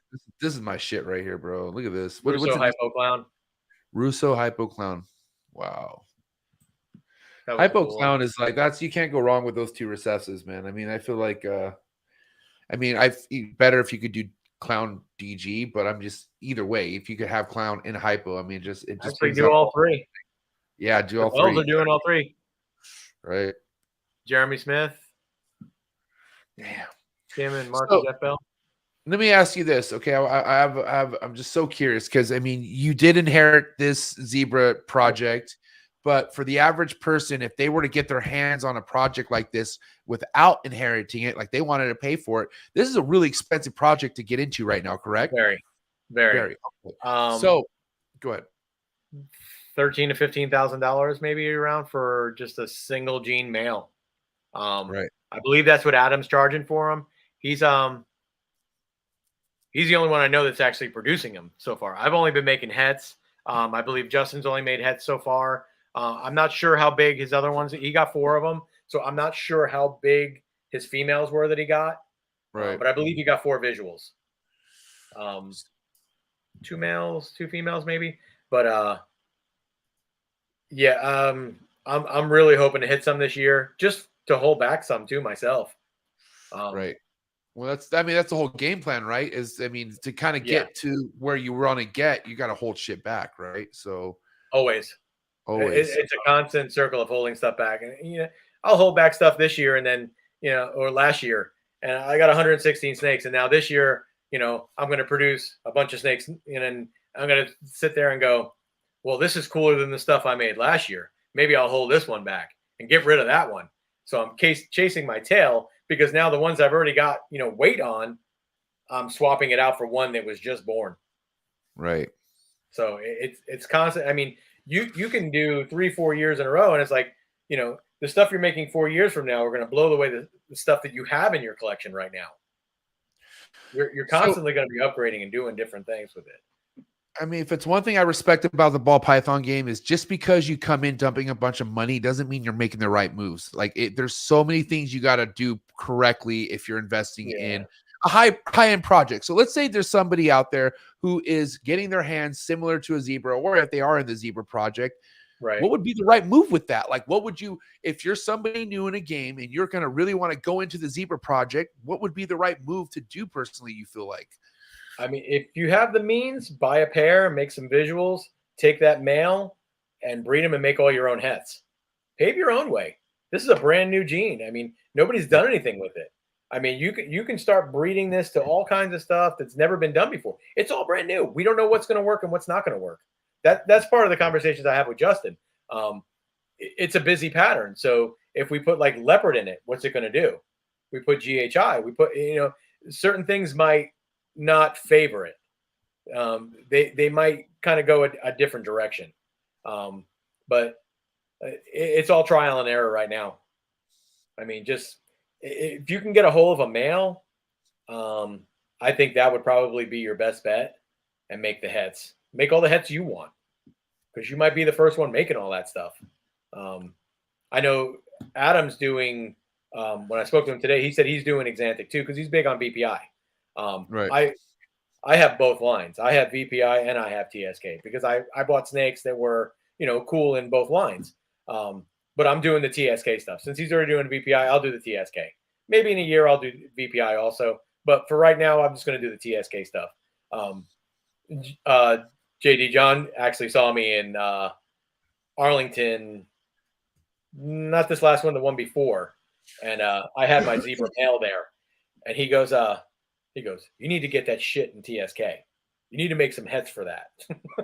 So, and he's the king of TSK. Yeah, he is. I can't hold a candle to his stuff. I mean, his just basic. I mean, his pastels and his fireflies are just like, holy shit, dude.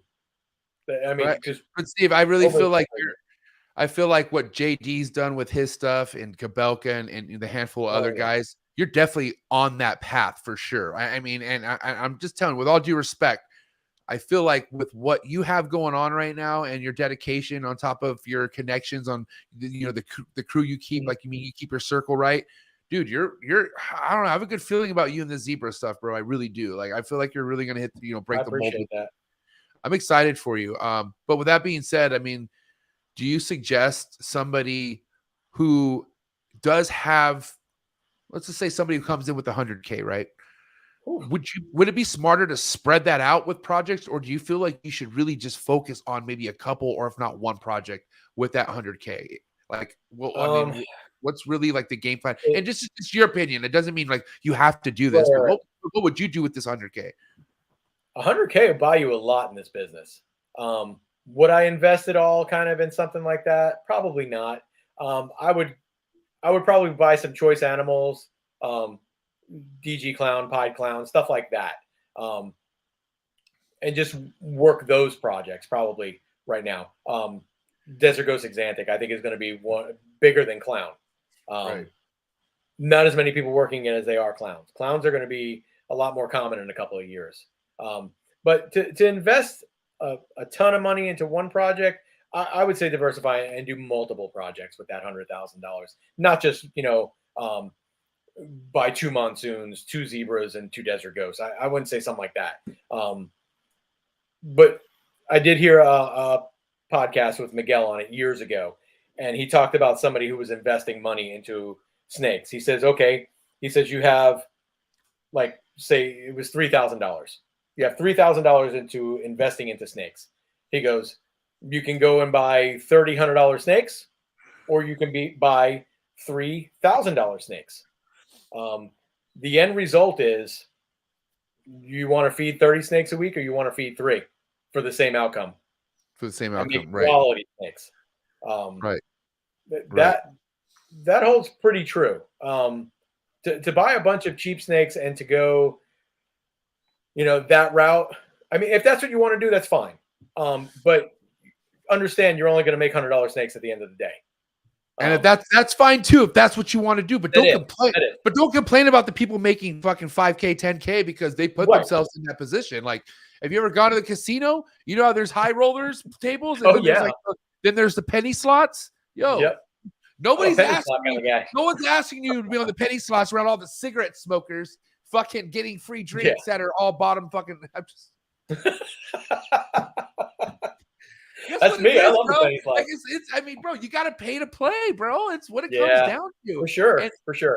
And don't bitch about it. It's just, like, it is what it is. Yeah. I would probably, if I had $100,000 to start over now, I don't even know what direction I would go in. Just knowing what I know, I'd probably have some solid Desert Ghost stuff going. Definitely clown, pied, tri-stripe, zebra, ultramel, lavender albino. Those are all, projects that I'm working within. We did make a bunch of triple hets last season. I was so happy. We made, Desert Ghost clown pieds, triple hets. And I was like, man, this is going to be such a cool project. And then, like a month ago, Justin popped out with a Desert Ghost clown pied visual. And I was like, I just made the damn hets. Holy Christ. But, you got to love it, man. I mean, he's always pushing people to go further and further, man. The seeing stuff like that is like, wow, now I know what it's going to look like. Now I'm happy. You know what I mean? I will send Justin pictures of like a clutch, right? And I'll send him like the ones, like I'll send him like, ones I want to show him. I'll show him the ones that are the least to the hottest, right? And the hottest one, he won't like the hottest one that I think is the hottest. He says he likes the least. And the one that I think isn't like the hottest, he thinks, hey, that's the one you want. And it's always like that with him. And I'm like, bro, are you purposely doing this? And he'll be like, no, man, that's just kind of like, and he'll explain his thing. And I'm like, dude, you're right. And like, bro, like his eye for it. Hey, you gotta understand, like, and this is my next thing is like, Steve, at the end of the day, like, you are a one man, you did do this building on your own, right? But how did you build the community around you as far as like the information you were getting, like, because there's people out there who come in this and they hit a wall with, they don't really get mentorship and whatnot. But what were some things that you did to seek out for help or kind of like branch out and do, some sort of marketing to help yourself grow? I just started doing more and more shows and just, networking with other people, actually going to some of the bigger shows, not even vending, Tinley and Arlington, and meeting these people for the first time. And just, just networking is huge. And, once you become friends with people and stuff like that, you can converse on like different stories and different things that are going on. Or, if somebody had the same situation, they might have a better answer for you. But I've always had a pretty good mentor going through, or a good group of people that I can always go and ask questions to, and they would have 75 or 80% answer for me, more than what I had. So that helped a lot. Just having people to talk to. Florida, if you look at Florida as a whole, I mean, there's probably a ball python breeder every 3 miles. We are flooded with ball python people, but it's still cool. I mean, because I'll learn stuff from new people. I talk to Jeremy Bod probably 3-4 times a week, and he's still, 3-4 years into it. That boy just popped out some Cypress Desert Go stuff that was amazing. He's into a lot of projects that I'm not into. He's into Monsoon. He bought into Monsoon stuff. He listens to a lot of podcasts too, and he's always like, asking me questions about something that he heard, and it opens your eyes to different things, and just, it's more knowledge. You're always learning in this field. You're never going to stop learning. There's always somebody that's going to know more than you. Just like you said, you show Justin a clutch, and he's able to pick things out that you don't normally pick out. You know what I mean? That's just experience and knowage. You can't put a price on experience. You know what I mean? You can't. You got to respect it. There was that kid that came out a few years ago. What was the story? He spent $1 million on ball pythons. Remember that kid? Yeah. Oh yeah. Yeah. You still talk about him. Yeah, half of them died, bro. They like his dad. His basically rich ass dad basically gave the kid fucking $1 million to invest, and people took advantage of him. People literally raped this kid. They fucking, dude. I heard. I don't want to name the people who did it. Unfortunately, it's people still around, but it's not cool. You know what I mean? Like the motherfuckers just took that guy for $1 million and left him to dry, and nobody helped him afterwards. That's the sad thing. Like nobody people that tried to help him. He was pretty much far gone at that time. Exactly. Yeah. Yeah. He should have did a lot more research before he got into that. I mean, the kid had like a facility. He had no idea what he was doing. So, Steve, let me ask you this: in your experience, what would you suggest somebody coming in here buying money, who to give that money to? Like, what's the best way to do your shopping nowadays if you're coming in here new? Research, see what's hot, see what's not. Research Instagram, research Morph Market. What research would you? Just the internet in general. See what stuff is. I mean, if you're doing this for a business, don't buy into something that's not selling, or nobody's working, or unless you want to be the innovator and take that gene. Justin's a perfect example. He took genes from years and years ago. Red stripes. Those things were on the bottom of the barrel. Nobody wanted to touch a red stripe. He put it in clown. Holy shit. I mean, he started a whole new thing with red stripe. And now that's like a staple for people to put red stripe, spot nose, all this stuff into their clown stuff, but it's, I don't know. I wouldn't say it's tough getting in right now. There's plenty of stuff out there where you could actually, it's at your fingertips to find all the information that you need. You could just go on the internet. You can go on Morph Market. You can go to shows, see what's selling, talk to the vendors, talk to people, talk to the breeders. I wouldn't just say the vendors. What did you say though? Like that's the biggest piece to the puzzle, especially in the beginning, is just by going to shows. Like go to shows. Oh yeah, And I used to look forward to shows like crazy. And you know, I still get excited to do a show. I go to more shows. I don't really go to shows that I don't vend at. I pretty much vend every show, and sometimes it's sad because I don't get to walk around when everybody else is doing it. I want to see the show. Dude, I want to do all that. Yeah, and I leave my wife at the table, and I'll get like a table away, and my phone's ringing. Hey, somebody's got a question on genetics. I'm like, shit, I didn't even get a table away. Yeah, shout out to Laura. Shout out to Laura again, because there's been times I came back to talk to you, and she was just there by herself, and I'm like, where's Steve? And then fucking you're hanging out over at Bob's table or somewhere else across the fucking other side of the show or something. I love walking around and talking with people in the other vendor. I mean, that's why I kind of when I go to like the NARBCs, I show up on Thursday. I drive straight through. I get there about 6-7 o'clock at night. It's about a 16-hour drive. I load all the snakes into my room. Everything is ready to go for the next day. I mean, as soon as they open the doors the next day and they say I can unload and start, setting all my stuff up, I'm done by 10 o'clock in the morning. So Friday is my day to walk around and meet with people and talk with people, grab a beer, whatever, Once the show starts, I'm kind of handcuffed to the table. As you should be, out of respect, because I mean, that's especially because what you have, you know what I mean? Like you have stuff where you never know who's going to come by and might be that next person who could be that next, branch on that big ball python tree that's growing. Because dude, here's the thing. There's people who've been in this game for so long and they can't make their own branch in this. Dude, it does not take somebody with years of experience to make a name in this game if you do things absolutely right. Not. Which is look at me go. Yeah. Just make quality stuff. I mean, if you can make stuff where people go, holy crap, check that out. That's a cool looking snake. It's just catching somebody's eye. You don't have to spend $1 million to make, beautiful snakes. Right. You can do it on a shoestring. You just have to put the right combos together. Right. And that's pretty much it. So I have a wrap-up question for you before we get into the hot seat questions, okay? Just because, like I said, I highly respect you based off me meeting you at shows, seeing you at, seeing your table and whatnot. So I know shows are like your gig, man. Shows are something that you love to do. But I feel like they're not as easy as a new person. Like, I feel like a lot of people want to get into this and they want to hurry up and do shows, but I feel like you should kind of like crawl before you walk. But in your opinion, like, when do you feel like, if you're brand new into this, when is a good time you feel like you're ready to display something at a show, or when you should consider doing a show if you want to do shows? Once you start producing a decent amount of animals or some quality animals, I mean, if you're just producing pastels and stuff like that, just wholesale them to a pet shop. But if you're making some nice stuff, some nice combos, and everybody has to start somewhere. I totally agree with that.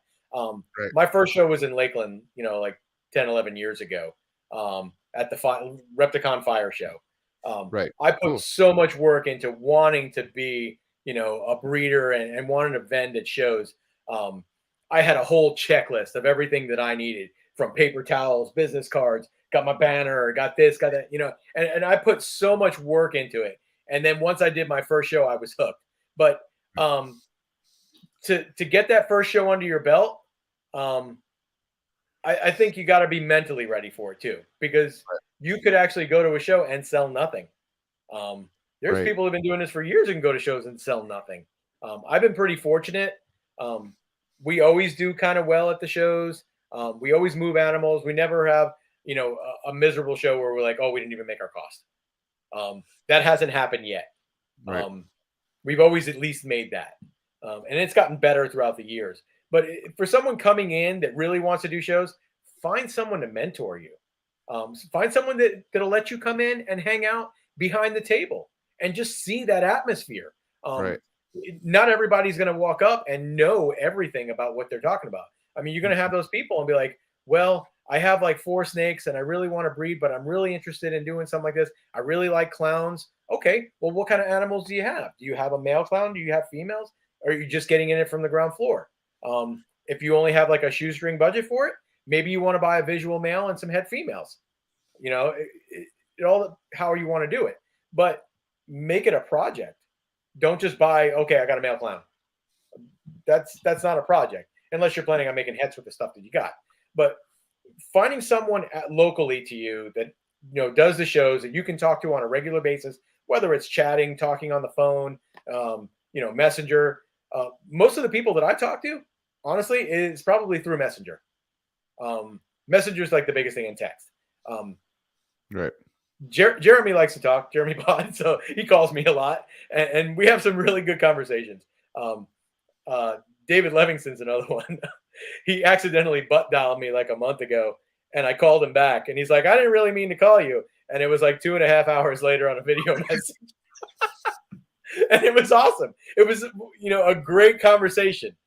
We talked about. Doesn't get more classic than that. Yeah, I mean, we talked about so much stuff in that conversation. It was, right. Things like that are just really cool. I mean, when you can connect with other people in the industry. But I mean, I had a mentor when I first started. We're not really friends anymore, but he did teach me a lot of the ropes, the beginning stages, getting there. He was breeding for a long time prior to that. So he knew that I was into the reptiles, but he just kept pushing me. Oh, you should breed ball pythons. You should breed ball pythons. It's almost like a pyramid scheme, get me into it. I buy all the snakes from you kind of thing. I don't care who you buy snakes from. I have a friend of mine that lives like 20 minutes from me. Right. This guy named Josh. And the biggest joke we have between us is I've given him $1 million worth of advice, and he's never spent a dime with me. Damn. So anytime he had a question or anything, I was always there for him. I never, ignored his texts. I always talk with him, and I try to help him as much as I could. But you don't have to spend money with me for me to talk to you, for me to mentor you, or me to be friends with you. I got plenty of friends in this business that I've never spent money with. I talked to Justin, quite a bit on this zebra project, and I always make a point to go over and talk to him at the shows and stuff when he's there at the bigger shows. But I've never bought anything from Justin. Me neither. And like that's my boy. Like Justin, like I'm not gonna say we're like best friends, but we're fucked, dude. I call Justin anytime I want. He always picks up for the most part. And I broke bread with the guy. Like I'm gonna go stay at his guest house this summer. Like that's my homie. Never bought one snake from the guy. Probably never will either. But some Justin. Friendships are like that. Yeah. It's not all based on money. You know what I mean? Yeah. Sometimes it's just friendship. And with all due respect, though, man, a lot of Miguel's friendships based off money. Wow. but like we still love him. But bro, if you pay attention to how these fuckers Justin and Miguel work, they send each other shit, bro. That's how they're. I know what they're doing. You know what I mean? So like, listen, at the end of the day, I see Miguel and Justin's relationship, and it's not like how me and Miguel are friends. It's on a whole nother level of friendship. Yeah, absolutely. And I respect the shit out of it. Yeah. And I'm not hating, bro. I'm saying kudos to you to have that kind of relationship with Justin where you guys are going back and forth. Here, I'll send you this. Okay, send me that. Send you this. And these are like 60K, 40K, 50K animals. Like, God, that's so dreamy. I'm just saying, inspiring. I'm not there yet. I'm not there yet either, but I love watching it. Yeah. It's inspiring. One day, man, Yeah. I mean, you're always going to be inspired by it because there's always going to be somebody coming up with something new. But you want to know something, Steve? You want to know what I did with my very first true holdback? So the one snake I wanted to make so bad was a super GHI. Right. Like, and I told Miguel, I was like, Miguel, if I make a super GHI leopard, like female, would that be sick? He's like, dude, if you make that snake, that would be fucking amazing. And this is like, what, 2017 or 18? So anyways, to speed up to 2019, I make that snake and I hatch it out and it's a female. Without Miguel even knowing, I send that snake to him. I sent just because I just sent it to him. Yeah. And he couldn't, That's awesome. and like, just because my number one holdback being in his collection, and it meant that much to me. And at that time, bro, I could have, I mean, I don't know. I was hurting for money then. Like I was not where I was at now. Like, and that I was just like, my whole lifestyle was changing. And I just was really going through a crazy time at that time.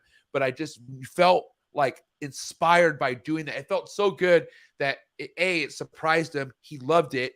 And this is like, just my blessing to him. I feel like, you know what I mean? Like, I don't know. That's I've awesome. never been this so giving before until I came into this game. And it's because of people like Miguel, because how Miguel has put me on and has really had backed me up on so many situations. I'm like you, man. Like, I have really good friends in this, bro. Like, I'm so blessed to be where I'm at right now. Absolutely. So, dude, amazing stuff. I'm gonna hit you with these hot seat questions before I let you enjoy the rest of your night. This was amazing. 2 hours went by quicker than I thought. As every good episode flies by. How do you feel? You feel good? I feel good. No, it was cool. Doesn't really feel like 2 hours, right? No, Yeah. but I could talk about snakes all day long. I know. Trust me. We did like Steve. You have this. A lot of people waited for you to come to a platform to speak, and this will be something where we will continue. Like, we'll have another round. Like, this is not something where we're not finished here at all. Right. Definitely what I call round 2 worthy. Okay. So, Awesome. but before, like I said, you dip out, man. This might get a little hot right now because I'm going to put you through the hot seats. Okay. You ready for these hot seat questions? Sure. All right, here we go. So, hot seat questions for my man Steve from Steve Morphs. Do me a favor, bro. Don't explain your answer if you don't mind. Like, it's meant to just boom, like just fucking chuck them out. You know what I mean? Yeah. So here we go. Hot seat questions for my man Steve. You ready, Steve? Yep. Frozen thought or live? Live. A cut or no cut? No cut. Hottest codom on the street right now? Oh God. Confusion acid. Least hottest codom. No. That's dominant. I'm sorry. Christ. Orange Dream. Okay. Least hottest codom on the street right now?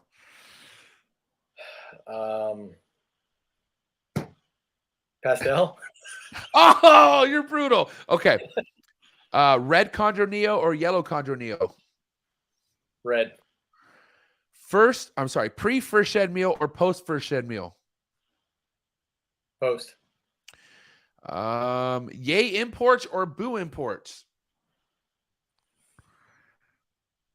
Nay.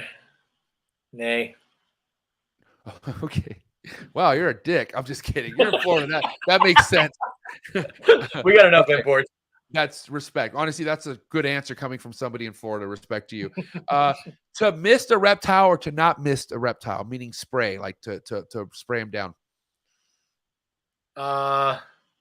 Miss the bedding, not really the snake. Okay, so no direct, but just miss the area. Okay. Yay sports or boo sports? Kind of a boo sports. Not really big on them anymore. Okay. Big flexor or no flexor? No flexor. Respect. Steak or fish? Steak. All right. Yay alcohol or boo alcohol? Yay alcohol. Favorite alcohol beverage? Jameson's. Ooh, I'm gonna take it. You know what? We're taking a shot at JMO next time I see you. Me and you. Van Halen or Sammy Hagar? Van Halen. Let's go. Nirvana or Green Day? I'm gonna go Nirvana on that one. All right, respect. I'm caught in between, but respect. David Bowie or Elton John? David Bowie. Respect.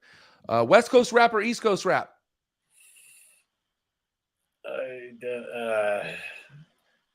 don't really know rap. I listen to punk. The only rap I know is the Beastie Boys. Okay. So is that considered East Coast? I would say that. Yeah, we could do Beastie Boys. Yeah, respect. Beastie Boys is rap for sure. Favorite punk band? So many. Right now? Just of all time. Like, what's one? Like, let's just say it came down and God's like, you can only have one album for the rest of your life. Sorry. What album would it be? No Effects. Oh, dude, bro. Okay, dude. Okay, so check this out. I'm gonna time this hot seat question because I've been recently going through like my old motocross phase. Like, I used to ride motocross, and No Effects was almost in all my motocross VHS videos. Yep. You know what I mean? And so there were certain songs that I couldn't remember. So I just had one night I stood up going through all like these No Effects songs. And I was like, yeah. So it's crazy that you say that. What a fucking trip. This was like literally like 2 nights ago. Wow. Epic. You're the man. I love that. All right. Little word association. First thing to come to mind: milk, Chocolate. cocoa, Bedding. substrate, Cocoa. ovulation, Big swell. stuck shed, Shit. day 60. Patiently waiting. Wait, hold on. Did you say cut or no cut? No cut. Wow, you don't cut at all? I missed that. You don't cut? No, I'll cut maybe the last one in the clutch, but I wait for them all to pip. So day 60, no eggs. Would you cut or would you not cut? If there's no won't cut. pip, I'll let it go. Gangster. Ideal incubation temps. 88. Instagram trolls. I don't know. I don't think you're there yet. You'll No. get there. Yeah, I don't think you're there yet. And this is important because you're so respected on one platform, but I don't feel like both of them are meant to be here. So if you had to pick one, if you had to eliminate one platform forever, and I mean forever, Steve, would you eliminate Instagram or would you eliminate Facebook? I'm kind of a little bit more favored towards the Instagram lately. Yeah, buddy. I like Instagram a little bit better than the Facebook. Can you do me a favor, Steve, and never disrespect me like that again by not following me on Instagram? Because you don't follow me. So can you? What? Yeah, Come you on. don't. It's ridiculous. I'll show you right now. You want me to prove you I will wrong? fix that. I will fix that. Because if you did follow me, I would be right here next to my boy Miguel Garcia, and I'm not. See, I'm behind on the Instagram stuff. But listen, I'm glad you said that because you have the kind of heat that Instagram needs. Like, bro, we need Steve Morphs to be more heavy on Instagram. Because, guys, let's go give him a follow right now. Please, let's go get Steve Morphs followers up. This guy is the future. I'm telling you right now, you have so much heat. But what's crazy, Steve, is how much you're involved with the shows. And I preach about people going to shows all the time. So that means you're a force to be reckoned with. People will eventually run into you at one of these shows. They're going to see what kind of heat you have at your table, but you already have mad support out there, man. We had well over 100 people. We had 120 people in this live at one point. I have not had this many people in live in like months. So fucking respect to you, respect to all your supporters. But what do you have to say to everyone who supports you? What do you have to say to everyone who's rooting for you, bro? Thanks for the support. Keep following me. I'm going to be producing some heat this year. You can find me on Instagram, Facebook, Morph Market. Text me. I don't care. Find me on Messenger. Shoot me a text. Shoot me a message. Let's talk snakes. Find me at a show. I'll bend pretty much almost anywhere. And I don't bring just everything great just to the big shows. I'll bring tons of great stuff to all my shows. My last show was in Orlando last weekend. This is going on my third show in a row. Right. I had 4 displays of just Desert Ghost stuff at the last show. Wow. I had a lot of stuff there. Do you mind bring just as much this weekend? I know we were talking about how not every show's meant to make profit, but what is the most you've ever made at a show? Don't be shy now. 44K. Was that Tinley or Daytona? Tinley. Wow. Respect. And I'm sure that probably wasn't a bunch of snakes either, right? Or was it just like a couple big ones, or what was it? It was not a ridiculous amount of snakes. I mean, because we usually probably sell about that many, but not as much of a price tag on it. Tinley was great because everybody was looking for Desert Ghost stuff. And I had a ton of it.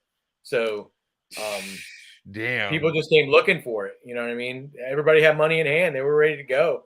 And that was a lot of money. I mean, that was the best show we'd ever done. Hands down. It was great. Epic. Hope to, but you talk to some people and that's small potatoes compared to what some people made at that show. Oh, trust me, I've heard. I mean, once you have, and this is why I respect you dropping that number because, not everyone's so comfortable talking about what they make, but once you're in with certain people and they tell you, bro, it's stupid the money they make. It's insane. I mean, when you hear people pulling $150,000, $200,000 at a weekend show, you're like, some people have to work years for that. You know what I mean? And you're doing it in 48 hours. I like the bigger shows because you actually get to set up on Friday. You got the people with the VIP. People are shopping Friday. You can make, $8,000-$10,000 on a Friday before the show even opens. That's a great weekend so far. So epic. I show up to the show and I make 10 grand. I'm like, hell yeah, I'm good. Everything else is gravy now. Dude, Steve, you're the man, bro. What an episode. What a way to end this with a bang. And do me a favor. Hang tight. I'm going to end this and I want to have a chat with you. But thank you so much, bro. What an amazing episode. We will continue this again.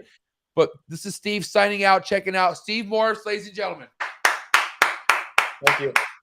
Thank you, Steve. Have a good night. I'll talk to you soon, okay? All right, buddy. All right.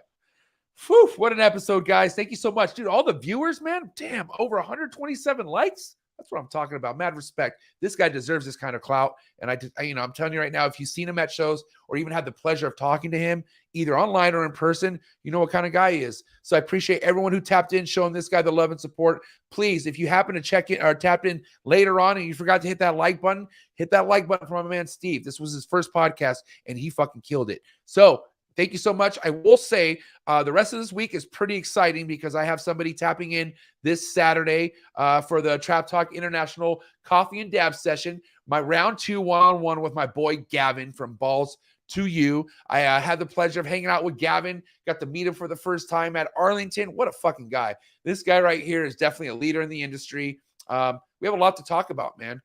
Some stuff I want to bring, attention wise, and some stuff I think that's important. But guys, do me a favor, go down to the link below, set your reminder. It's going to go down this Saturday, 9 a.m. Pacific Standard Time. And then Sunday, we got my boy Bubba from Bubba's Living Emporium, which this guy is really diverse with the lizard family, man. Like he has a bronia, he has leopard geckos, he has iguanas. I mean, I cannot wait to tap in with this guy. He really has a huge passion for these reptiles. Really good artist. I'm pretty sure he drew this and whatnot. So I'm telling you right now, man, this kid has a lot of potential and he has a big heart in this. So set your reminder for that one as well, because it's going to go down Sunday, 4 o'clock Pacific Standard Time, right here in the Snake Trap Sessions. Hit that subscribe button, man. Thank you so much for tapping in. It's your boy checking out Coolest Reptile Podcast in the world, and I'll see you next time. Cheers.